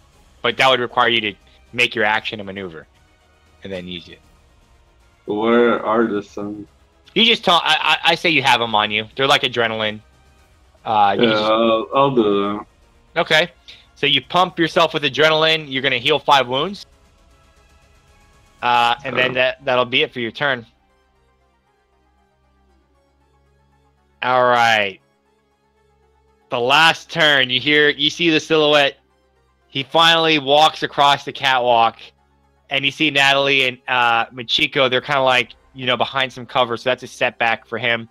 I'm going to use the advantage from Rory to give a second setback, and you see him cock the final bullet, and he aims it down there. I'm going to use a story point here. I'm going to upgrade. Yeah, go ahead. I have is he targeting her? He's targeting her. Can I? Probably not, huh? What are you thinking? Well, I have another talent that I added. Shoot, except my character sheet's being really sluggish. What is it called? Or what does it do? Sidestep. Let me see here. And it adds. Oh, here it goes. It finally opened. Sorry, it's I can suffer strain to use the talent, and it upgrades the difficulty of all ranged combat attacks. It's supposed to be for my character, though. All right, so here's what I'm going to do. I'll make a deal with you. You can use a story point and kind of like seeing this happen, hug Natalie and like get in front of her. Perfect. Is that what you want to do? I can take strain no higher than the ranks. Only take 1 strain on it. And that upgrades the difficulty, right? I will use a story point. So. Can I? And let me know what you guys think about this, but because I feel like narratively, like this would just be so cool. Can I use a story point as well to say that just as she sort of embraces Natalie there, that Dish finds the terminal and is able to shut the lights off to increase the difficulty again? I'll say he can shut the lights off. Okay. I'll do that then. Okay. So I feel like she's like embraces her or whatever, and then like it just plunges. The lights go off. Yeah. Perfect. Okay, so imagine. So here's the scene, right? Dish. I'll say you rapidly find like a terminal, like not a terminal, but like a jack or something next to you that if you like just jab a fork or something, it like short circuit, a little bit.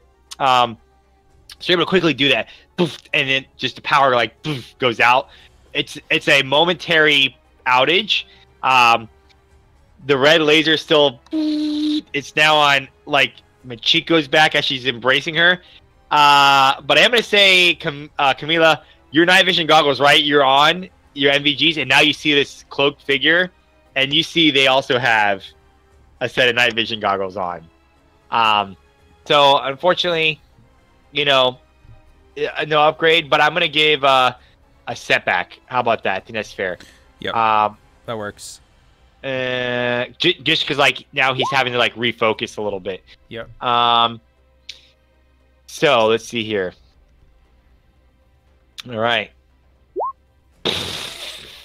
It goes off and it hits Michiko in the back, like right above her, between her left shoulder blade and the spine.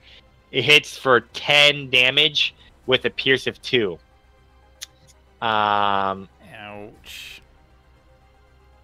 And with that, you guys see the sniper. He drops his rifle, and he's going to use 2 maneuvers because he didn't double. He didn't double, and that was accurate on his thing there. And he's going to just like jump out the window and shoot some repelling thing and just like be scared away. No. No, that is what is not happening. You guys can chase him if you want. He's out of the building though. He's used 2 maneuvers to get into long range of you guys. Oh.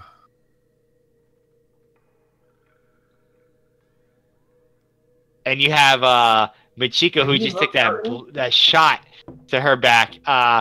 Natalie is embraced with you. The kids, they're kind of scared, so they're shaking. And there's a dead replicant whose face is kind of blown off on the floor. You're out of combat for right now. So wait. Yeah, you can chase. Yeah, go ahead. If I was to double move myself, I could still shoot it, right? Yeah, you want to chase him? Yes. Okay, you can double move. Yeah, like I said, I was the last person in, so I guess. There you go. Let's do this. All right, you double move out. I'm going to say that you're outside. You see him rappelling out of the building, so he's in the sky, like ziplining. You can take a shot at him. You got this. Oh my god. Yes. Yes. Can we say that because he's rappelling that would give a boost dice to Eri's check? Yeah. Nice. Yeah. And use that story point for sure. Yes, a story point for certain. And take this bastard out. Double aim. And then Michiko gave the person another boost dice. Okay. Yeah. All right. 1 upgrade, 4 boost dice. Take that shot. That's better word. Ready. Don't forget to use the point. I didn't see it come up. Oh yeah, use it on your character sheet so it takes it. Yeah. Sorry. Oh yeah. So he's like, I'm out of here. And he's like, going on his little zip line across the roof. Come on, algorithm, be nice to me. Oh! All right. Describe how this guy dies. All right. Yeah. So, Michiko, not Michiko. Sorry. Eri just goes out of the door that was created by the big guy, and finds some stable ground, and like you said, just ziplining across. And she was always a very good shot in the forest. And she just locks it in again, turns it a little bit corner sideways, and blasts the dude like directly between his shoulder blades, and he just lets go. And I don't know how far down it is, but he falls like a good 50 feet, and just like, ah! You hear him screaming, ah! What does he fall on? What does he fall on? He falls half in between a car that's parked next to a building, though. So he falls in between the building and the car. Oh, so I imagine he falls, and he kind of does this V thing, and he kind of like, you hear his back crack, like, and he's like, totally dead, blood, like the car when it falls, it impales him. He's dead. Nice. And you hear the car alarm's going, wee, wee, wee, wee, wee, wee. And you see the guy like, my car. And I think maybe like just as that happens, like a split second after that happens, then Camila like shows up running out, like, because I was chasing after him, and I would look to Eri and seeing what's going on. I'm like, did you do that? Yeah, I'm here for a reason, Camila. And you see Natalie, she's with the kids there, and she says, "Let me go. Get away from me. You've done enough already. You've killed him." And she's like pointing to the replicant. Yeah. And I think I would look back to Eri and I'd be like, well, looks like LAPD has better training than I thought, but we better get back in there, don't you think? I believe you're correct, but are you okay? Yes, I'll be fine. And how does she look to me? How does Natalie look to you? No, Camila. Probably Camila? Covered in yellow goo. Yeah, she's covered in yellow, like milky type substance, but like a yellow, not milky white, but like a yellow, like a sour milk. Yeah, that's a little weird there, Camilla. But do you know what that stuff is on you? No, but I don't have time. Michiko didn't seem to think it was too concerning, but I think right now we have a mission. We can deal with this later. All right, so we need you to get this girl back. Yes, we do. Okay. What if the children become violent? I don't think that'll be much of an issue. I didn't say we wouldn't make it a non-issue. I'm just saying, what if they become violent? Then we do what we need to do. Okay.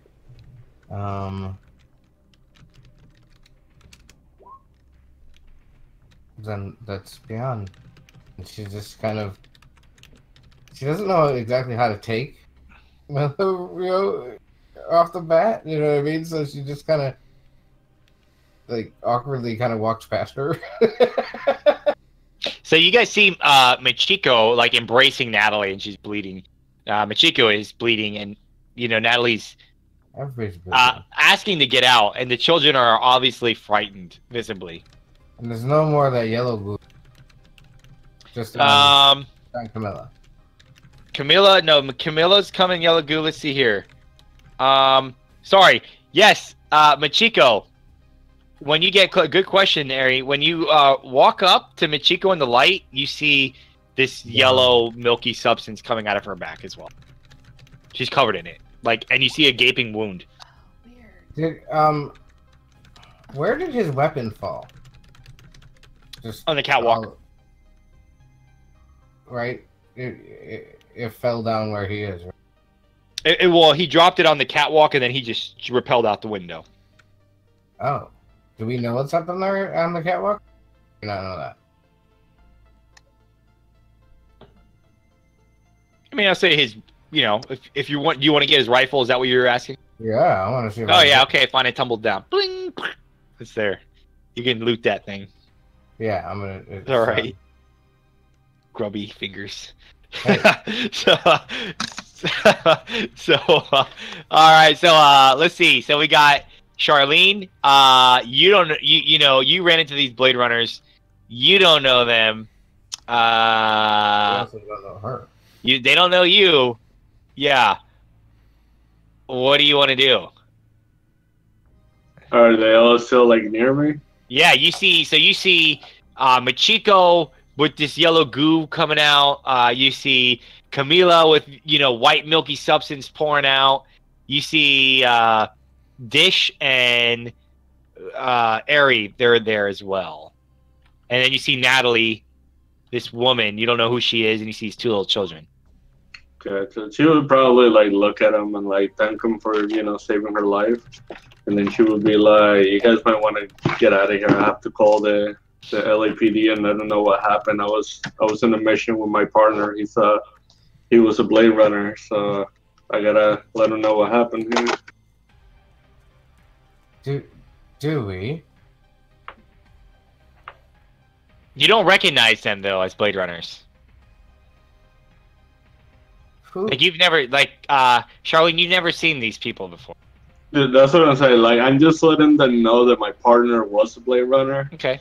And that I have to call the LAPD because I was in a mission with him, and he's dead, and this guy's dead, and pretty much that they want to leave. Is that correct?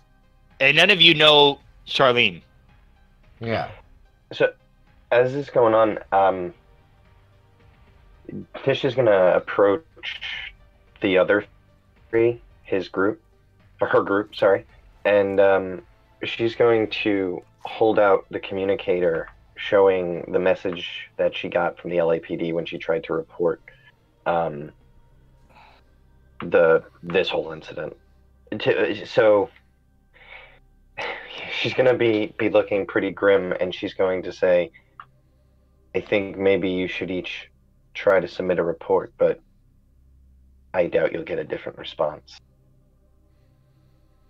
And then she looks back at Charlene and back again and says, "I don't recognize her as a Blade Runner, but according to this, I'm not a Blade Runner."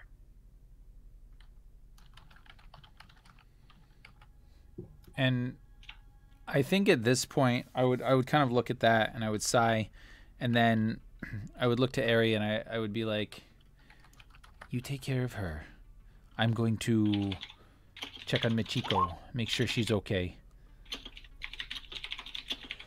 And then I would run over to Michiko, you know, sort of on top. I assume still on top of Natalie, or at least sort of, yeah. Well, I think as you approach, I'd probably just be pushing myself off of her and reaching for a stim for myself.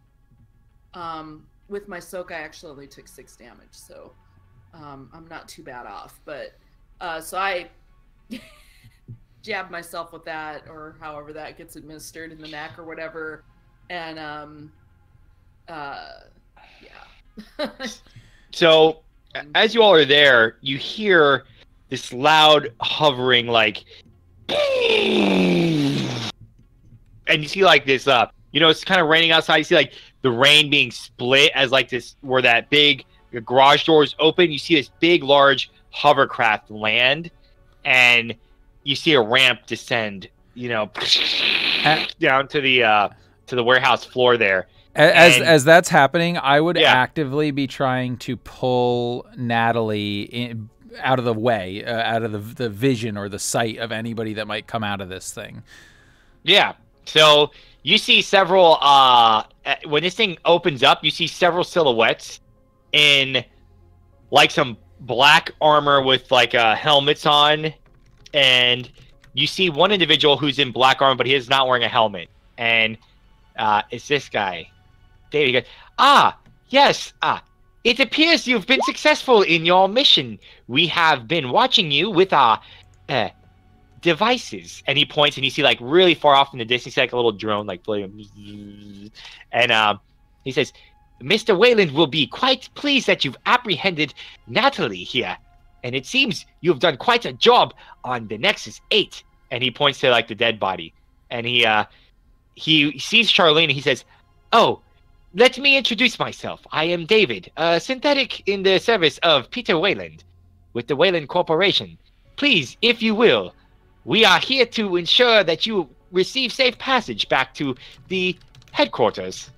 You may board at your leisure." And he points to the craft, and there's about 8 of these armored individuals. They're carrying heavy weapons, and they have the Weyland Corp insignia on their chest, and they come out of the hovercraft, and they're just standing around. I was gonna say Charlene is gonna reach one hand to like shake his, and with the other one, she's gonna take her gun out and unload it on the dead guy on the floor. Oh, okay. And he says, yes, a Blade Runner. We have your file on record, Miss Charlene, and we would be more than happy to work with you in the future to acquire and retire replicants in the service of Peter Weyland. She would probably just reply like, "Interesting." We will deposit $10,000 into your account for retainer fee, if you agree. She would probably say something like, "Before I agree to this, can you guys take care of my partner's like funeral?" Yes, consider it done. And then she would start walking to the ship. Okay. And he looks at the 4 of you, and he says, "Please, Mr. Weyland is waiting." Would I have been able to have gotten out of line of sight? They all see you. No, you could. They've seen you. If you tried to like walk away, they would have been able to easily spot you, like, you know, walking out of the view there. Okay. So then I think at this point, what I would do, I was sort of like kind of holding Natalie, and she's maybe like down on the ground or whatever, and I would kneel down and I would whisper into her ear, "Peter Weyland wants to use you to create some sort of future in which humankind or replicant kind will effectively live forever, where the wealthy will be gods and the rest of us will suffer. Do you want to be a part of that future? Do you want to contribute to that future? And I would just stare into her eyes, waiting for her answer. She kind of looks at you and says, "What do you think this is? I'm a geneticist. I don't know what you're talking about. Please." And I would say, you would know something interesting here. Okay. You would know as Bladrunners that replicants, these newer models, if you pull down their eye, they actually had like a coating in them to see if they are a replicant. That was what the Tyrell Corporation was forced to do after the kind of like rebellion of the replicants that occurred before. So you can check her if you like. Yeah, I would. I would flip her eyelid down and see what if she is. She's not a replicant. Okay. Then I would say to her, and that doesn't faze me at all, and I would say to her, regardless, Peter Weyland wishes to use you. Now, he thinks you're something that you're not, and I suspect if you cannot provide him what he wishes, he will kill you, or worse. While you're talking, you hear David. He says, "Children, come this way," and he offers them he has some candy, and the children so they go over there, and Natalie sees this, and she's kind of step in the path. Yeah. Okay. What do you do? I think Dish just kind of steps in their way, and she kind of hasn't taken her eyes off of. Well, at first she was looking around at her own team, but as soon as not Michiko, sorry, Camila. As soon as Camila started talking, she started to look at David, and then she steps in the path of the children and says to him, "What's with all the guns? She wasn't even that tough." It is for our safety to ensure that Miss Natalie is arrived safely at the Weyland Corporation headquarters. Dish, of course you are willing to consider this. And he pulls up a data pad and he says, "We have secured travel for your sister. Here is the arrangements as agreed upon. Mr. Weyland will ensure she receives the best treatment possible." And you see that there's not only a travel voucher there, but medical treatment and accommodations that is set up for your sister. They're a bad person.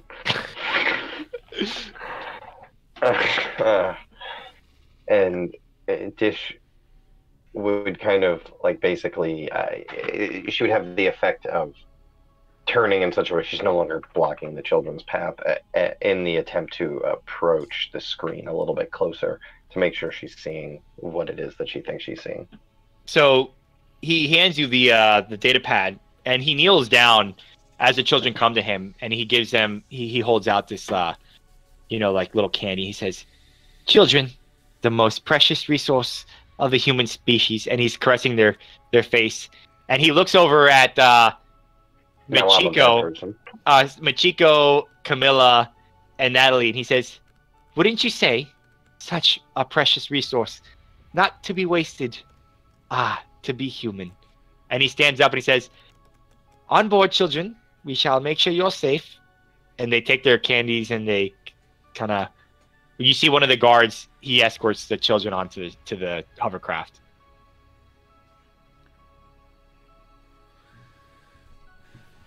And Natalie's eyes kind of open up wide, and she says, I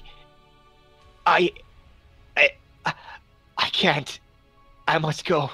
And she stands up, and she looks at Camila with some type of sorrow in her eyes, almost. And she, kind of puts her head down, and she begins to walk towards David and the guards. Okay, and Rory, if you're okay with this, what I would like to have happen is I feel like this whole time Dish and Camila have had this thing about your sister, right?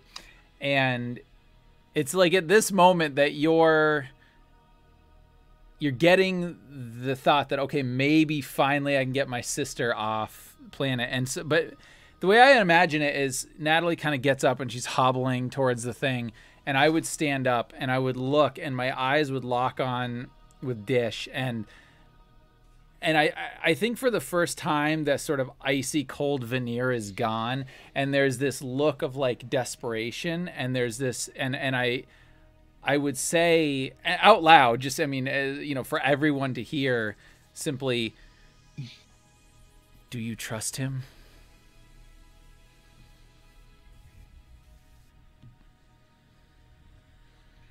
And you see David pause and he cocks his head.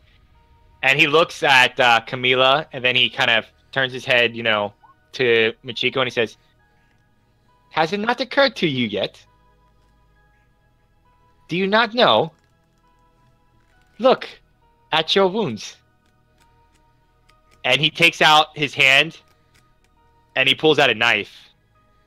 And he begins to slowly cut his own arm as he has it bare into you. And you see this milky substance begin to ooze out of his arm. And he says, you are my brother and sister. You are family to us. Please, Father has called you home. You have accomplished that which he has sought for you to accomplish. Your mission here is complete. You have succeeded. What? Wait, what? She just says it out loud again. Wait. All of us? We're... No. He turns to Eri and he says, ah, yes, it was important for us to ensure that we were able to test out our products. We can discuss this further at Weyland Corporation headquarters. Yeah, she's just... And he says to you, he points, what he does to you is he actually shows you a data pad, Eri, and he says, Mr. Weyland has already ensured you can be reinstated back into the LAPD. Your past transgressions has been wiped from the system. If you accept. David? He looks at you. I'm not going to have that white stuff come out of me. No.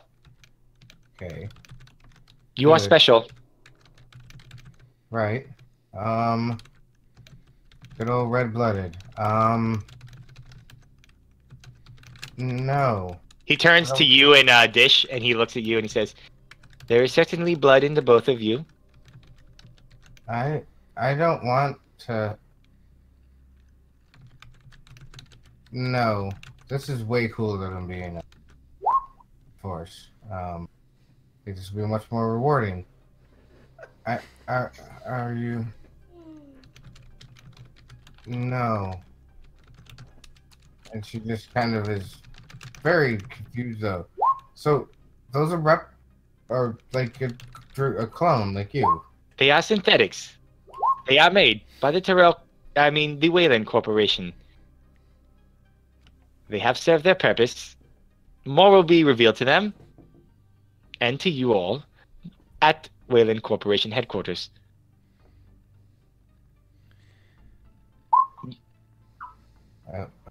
Okay. She just looks at Dish and goes, we don't really have another choice, do we? You see Natalie at this time kind of get near the guard unescorted towards the children. And Charlene, you're already on the ship, correct? Yep. Okay. I would be following like right behind Natalie. But I think as this happens, right, and as David is revealing that we're all replicants. Not replicants, synthetics. Well, synthetics, yeah. It occurs to me that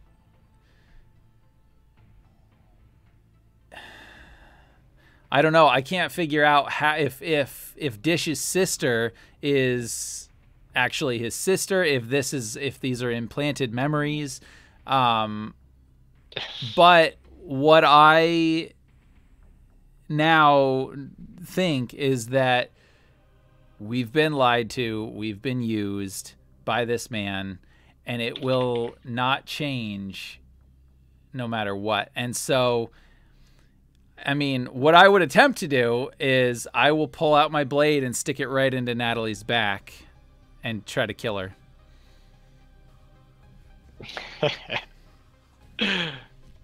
Try to kill that. Okay. She's a geneticist, so. Yeah. Okay. So here's what I'm going to require. I need to do this first because you're specifically programmed. You need to overcome it needs to be some type of willpower check. Let's see here. Discipline, maybe? Discipline, yes. Okay. I'm going to put the difficulty here. And I'm going to give you a boost. You can use story point. I'm going to just... I don't think we have any story points, do we? I have a story point. I'll give you one. Oh, I mean, I'm going to use one just to give one back. You can try to do this discipline check. If you can, I'll allow you to take whatever action you want. If not, you're specifically programmed to prevent you from doing certain things. So, yep.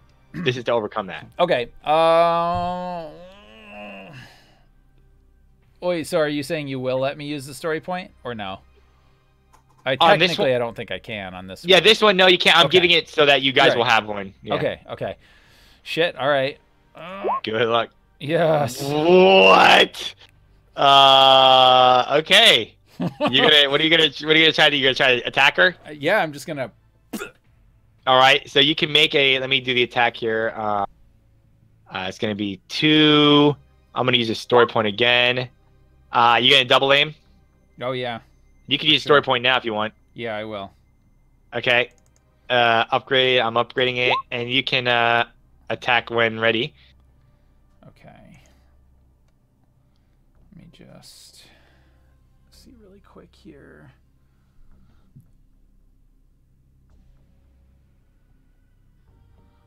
I'm gonna use my frenzied attack talent to take a point of strain and upgrade the attack again. Yeah. All right, so strain, because I'm definitely at this point just desperate. Double aim, okay. Oh my god. All right. No, not the Uzi. Here we are.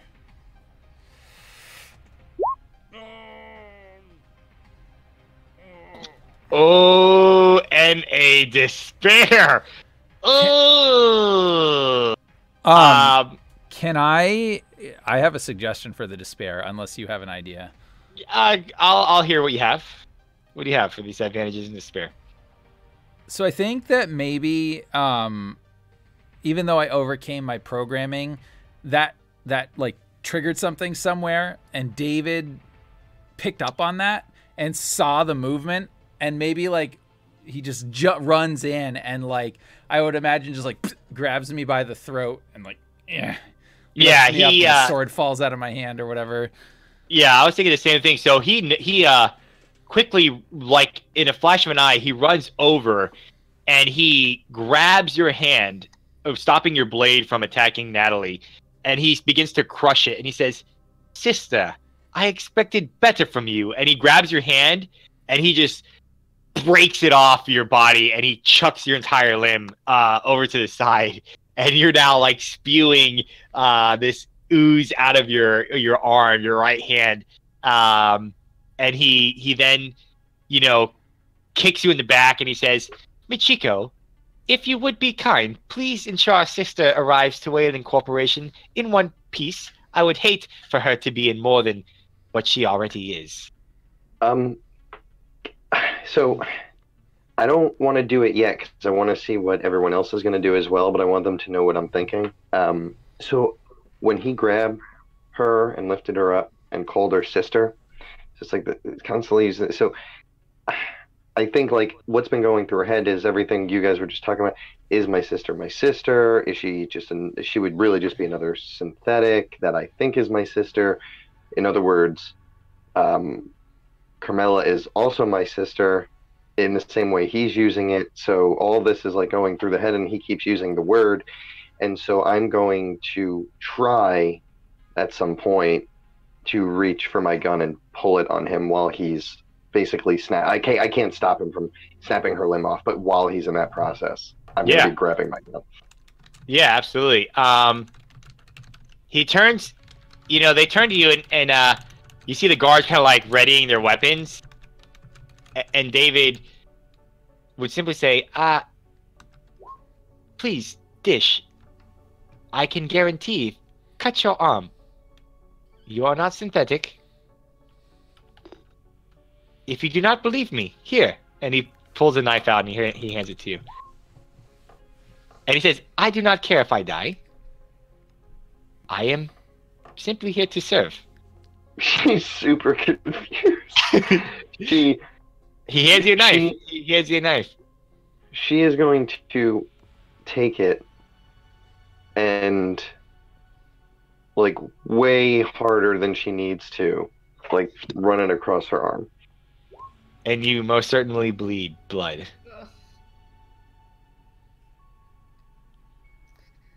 And so I guess, oh man, she would be in a lot of shock and just be kind of standing there, like holding the blood running over her fingers. And she would look up at Camila and just kind of mouth, I'm sorry, but, I thought it was a dream. It's not a dream. It is a dream. It's not a dream, sort of thing. And we're on this page now, kind of thing. I don't want to say she's not doing anything stupid in the next couple minutes, but I don't know. I don't know what's going on. Not right now. Can I'm sorry. Can Eri just bite her finger a little bit? Yeah. And she doesn't want to have some big dramatic. You see David turn to Eri and says, Eri, your work here is not yet complete. You are required for the next phase. Please, join us. Yeah, and that's right about then when she kind of bites the... Does she bleed? Oh yeah, you bleed. Yeah, you feel blood in your mouth. Uh-huh. and she kind of looks at her and looks back at the group, and now everybody either has a yellow shit or bleeding everywhere. Yep. Except Charlene hasn't. We don't know what she is. She hasn't bled or nothing. We don't know.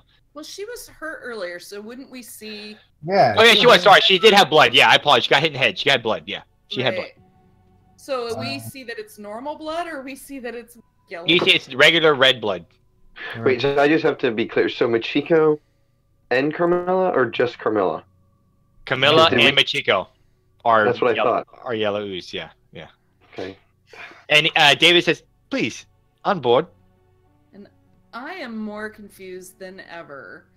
And what's going through my head is like, not only, am I confused about all that, but then they supposedly sent us to get this woman Natalie because she had memory. And if we're what they say we are and what I'm seeing proof that we must be, then why couldn't he just take what he needed from us? And it's just this almost mental overload going on in Michiko's and I think maybe like that would be evident on her face, and I would be there like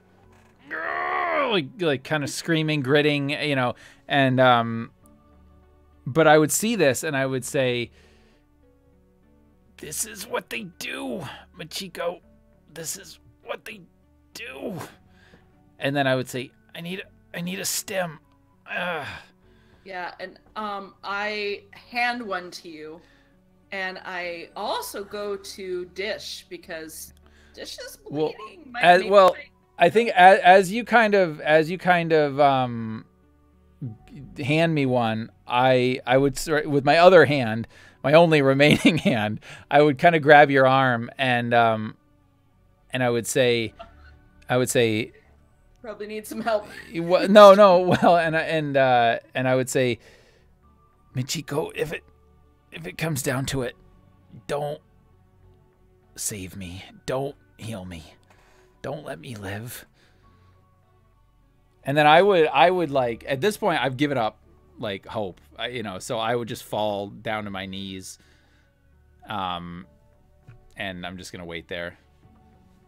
Okay. And David would turn and say to the guards, Mr. Weyland is not keen on waiting. Please escort them aboard. And they will go to like grab you guys and walk you on board. And some of them have like their guns ready now. Wait, like grabbing us? Like not like escort, like they're getting next to you, like escort you on. Yeah. Okay. Please, answers will be given. She also leaves her weapon out there. Okay. Do you guys go on? They look like they're gonna gun you down if you don't. Oh well, then I'll actively try to make that happen. One of the guards like on the head, like knocks you out. Yeah. Yeah. I would go on, I guess, because I'm more worried about the safety of who I thought were people I worked with. Okay. So we got them two on. We got Charlene on. Dish and Eri.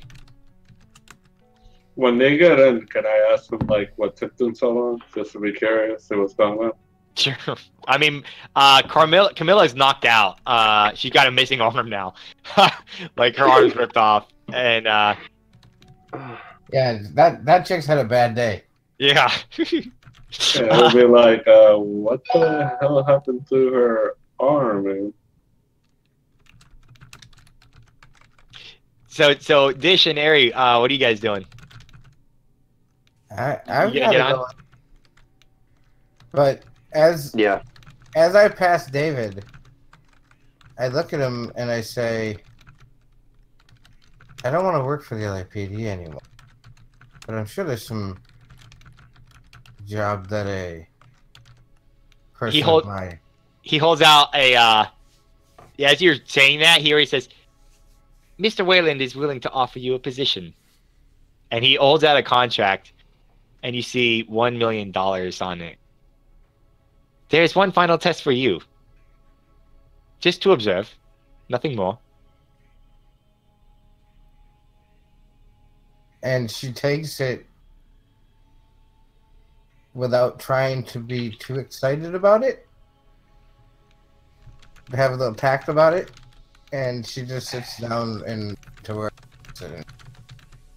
Perfect. Would Charlene be hearing this too or not? No, he would not be saying it near you two. Okay, that works. So, when you guys board, the hovercraft like thematically it takes off, and you see it going back to the downtown district to Weyland Corporation headquarters. Let's see here. And it kind of, it lands, and the guards, they escort all of you off, and they split you up almost as they're walking. There's like 3 guards per person. And let's see. So Michiko and Camilla's like, fighting unconscious, conscious, like you're fighting, and they kind of like put you on a stretcher, and they strap you down. They have Michiko there, and they're allowing you to kind of work on Camilla if you like. And I'm going to give a cinematic overview here to kind of wrap this up. So just bear with me.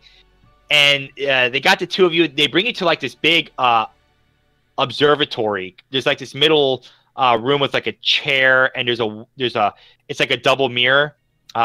You can see one way in, but they can't see out. It's like the mirrors there. They pull you guys up to it, and let's see who else. Eri, you're brought with them as well. And you see 2 rooms, actually. The room is split. The observatory is split. You see Dish taken into one, and you see Charlene taken into the other. And David's there, and Mr. Weyland walks in. And Mr. Weyland says, "Ah, yes." And he kind of caresses Camilla's face. "The young, feisty Camilla. One of my greatest creations. Unlike David, more rebellious." And then he looks at Michiko. "Ah, yes, the bleeding heart. For humanity's sake. Much desired in synthetics, no?" And he looks to Eri, and he says, "But our last test is for you, Eri. To just observe, to see what it is that we can create here at Weyland. what it is our world can be, the future that remains within our grasp if we work towards it now that we have Natalie. Her geneticist code will allow us to unlock the ability for immortal life of humanity. And he says, but sit down and watch. And he flicks on like a light, and it comes on to the room where Dish is at. And Dish, you see like pictures of your sister like flashing on the wall, you know? It's like poof, poof, poof. And you hear the following. Let's see here. It's Mr. Weyland. He comes on the comms. Ah, yes, Dish. I have one last request for you before your sister is guaranteed her passage in safe care. It is a new test that has been devised. He simply needs you to answer these questions to ensure that the proper responses are given. We begin, yes? He asked over the comm to Dish. What do you say? Is Dish in her normal state, or you don't know? Yeah, you just got brought into this room and you see your sister's pictures being flashed everywhere. Do you think she's getting impatient? But she'll say, "Quickly, we don't have time. We need to get off planet. Give me your questions." He says, "Okay, I'm gonna turn off my camera here just for like cinematic effect." But you hear a voice come over the comms, and the pictures now disappear, and you see just like a big eyeball, like a big camera staring at you in the face. And you hear, "Please answer the questions after you've been asked. What's it like to hold the hand of someone you love interlinked? Exhilarating. Do they teach you how to feel finger to finger interlinked? No. Do you long for having your heart interlinked? Yes. Do you dream about interlinked? Yes. Have they left a place where you can dream interlinked? Yes. What's it like to hold your child in your arms interlinked? Joyful. What's it like to play with your dog interlinked? Fun. Do you feel that there's a part of you that's missing interlinked? Yes. Do you like to connect things interlinked? Yes. What happens when that linkage is broken interlinked? Frustration. Have they let you feel heartbreak interlinked? Yes. Did you buy a present for the person you love with cells interlinked? Yes. Why don't you say this 3 times with cells interlinked? Sorry, say this 3 times? Say this with 3 times with cells interlinked. Yes. And then you hear, nothing. Like the room goes silent, and the lights kind of like just go off in your cell. And Mr. Weyland turns to Eri. Ah, yes. Eri, as you can see with this first one here, this is our new Von Kampf test. It is a baseline test.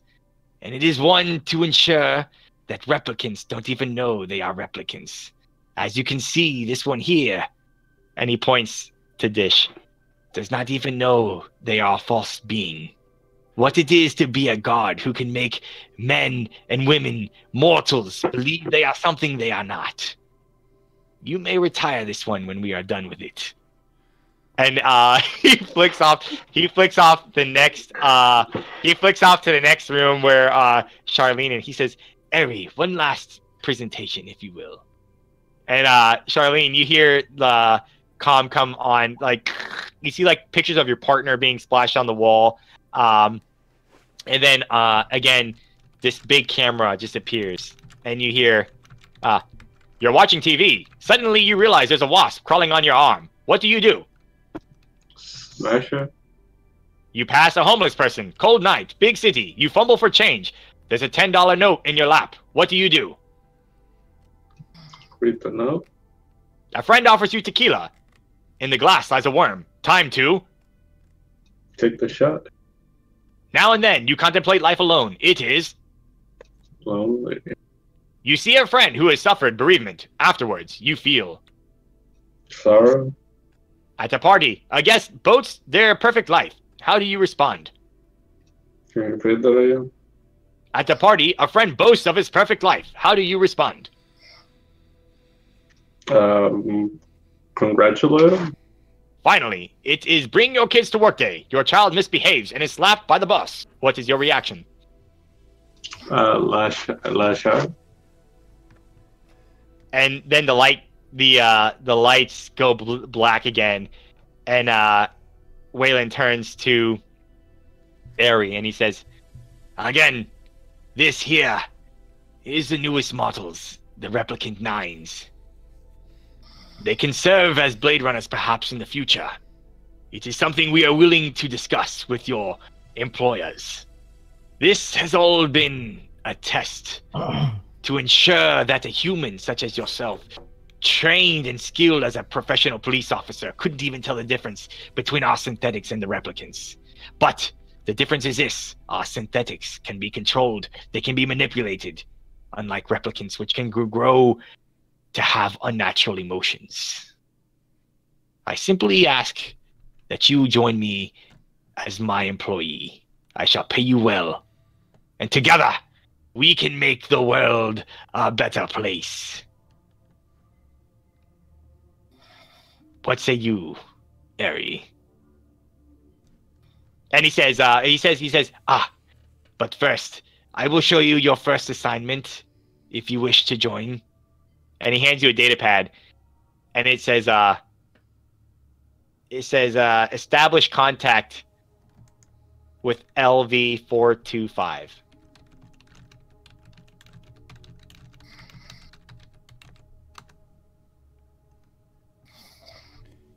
Yes. Corey's sleeping. Corey! Anyway, what a fucking anticlimactic thing. Corey! Corey, you son of a bitch, wake up. Get her. I didn't pass out, I promise. What the fuck happened? Yeah. Motherfucker. That's what happens when you eat a bucket of macaroni salad. Shut up. Mr. Weyland offered you a job, and he showed that the other two are replicants. Yes. I saw the thing. And I remember getting the contract for $1 million. Yeah. That's easy. So he says, the first job would be to investigate LV425, which is a moon, a satellite. She would be very interested in taking up this contract. And with that, we fade to black. I already did. Well, yeah, you did. Yeah, we cut it here. Wow, I wish you want to know, what is Michiko? What is everybody? Let me ask. I'm gonna go. I want to know cinematically, what is the last thought, or what is the thought in everyone's mind right now? So we'll start with Camila. Oh man. I gotta unmute. What is Camila? I feel like the last thing that Camila was thinking was that the life of slavery that she was worried was going to be, descending is already here for her. That the very thing that she had been trying so hard to fight against, right, and to get her kid out of, it's hopeless. And now she wonders if anything is real anymore. And so the last thought that goes through her mind is trying to figure out how she can end her life so that he can't use her anymore, and worried that she won't be able to. Okay. Let's do Michiko next. I think Michiko's crying and very bewildered. She just has no clue. Like, everything has just been turned on its head, and she's completely confused. And then these are all implanted memories. Or, what is real and what isn't? Was anything that I thought I was real? And I think she's just lost in that. She's just lost in her own head in it right now, I think. Nice.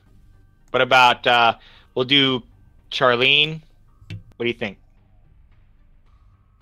Well, during that whole testing, she don't know what she is, right? No.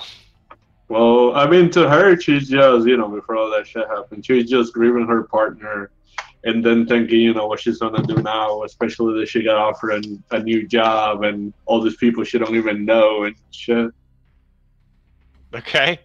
Dish, what about you?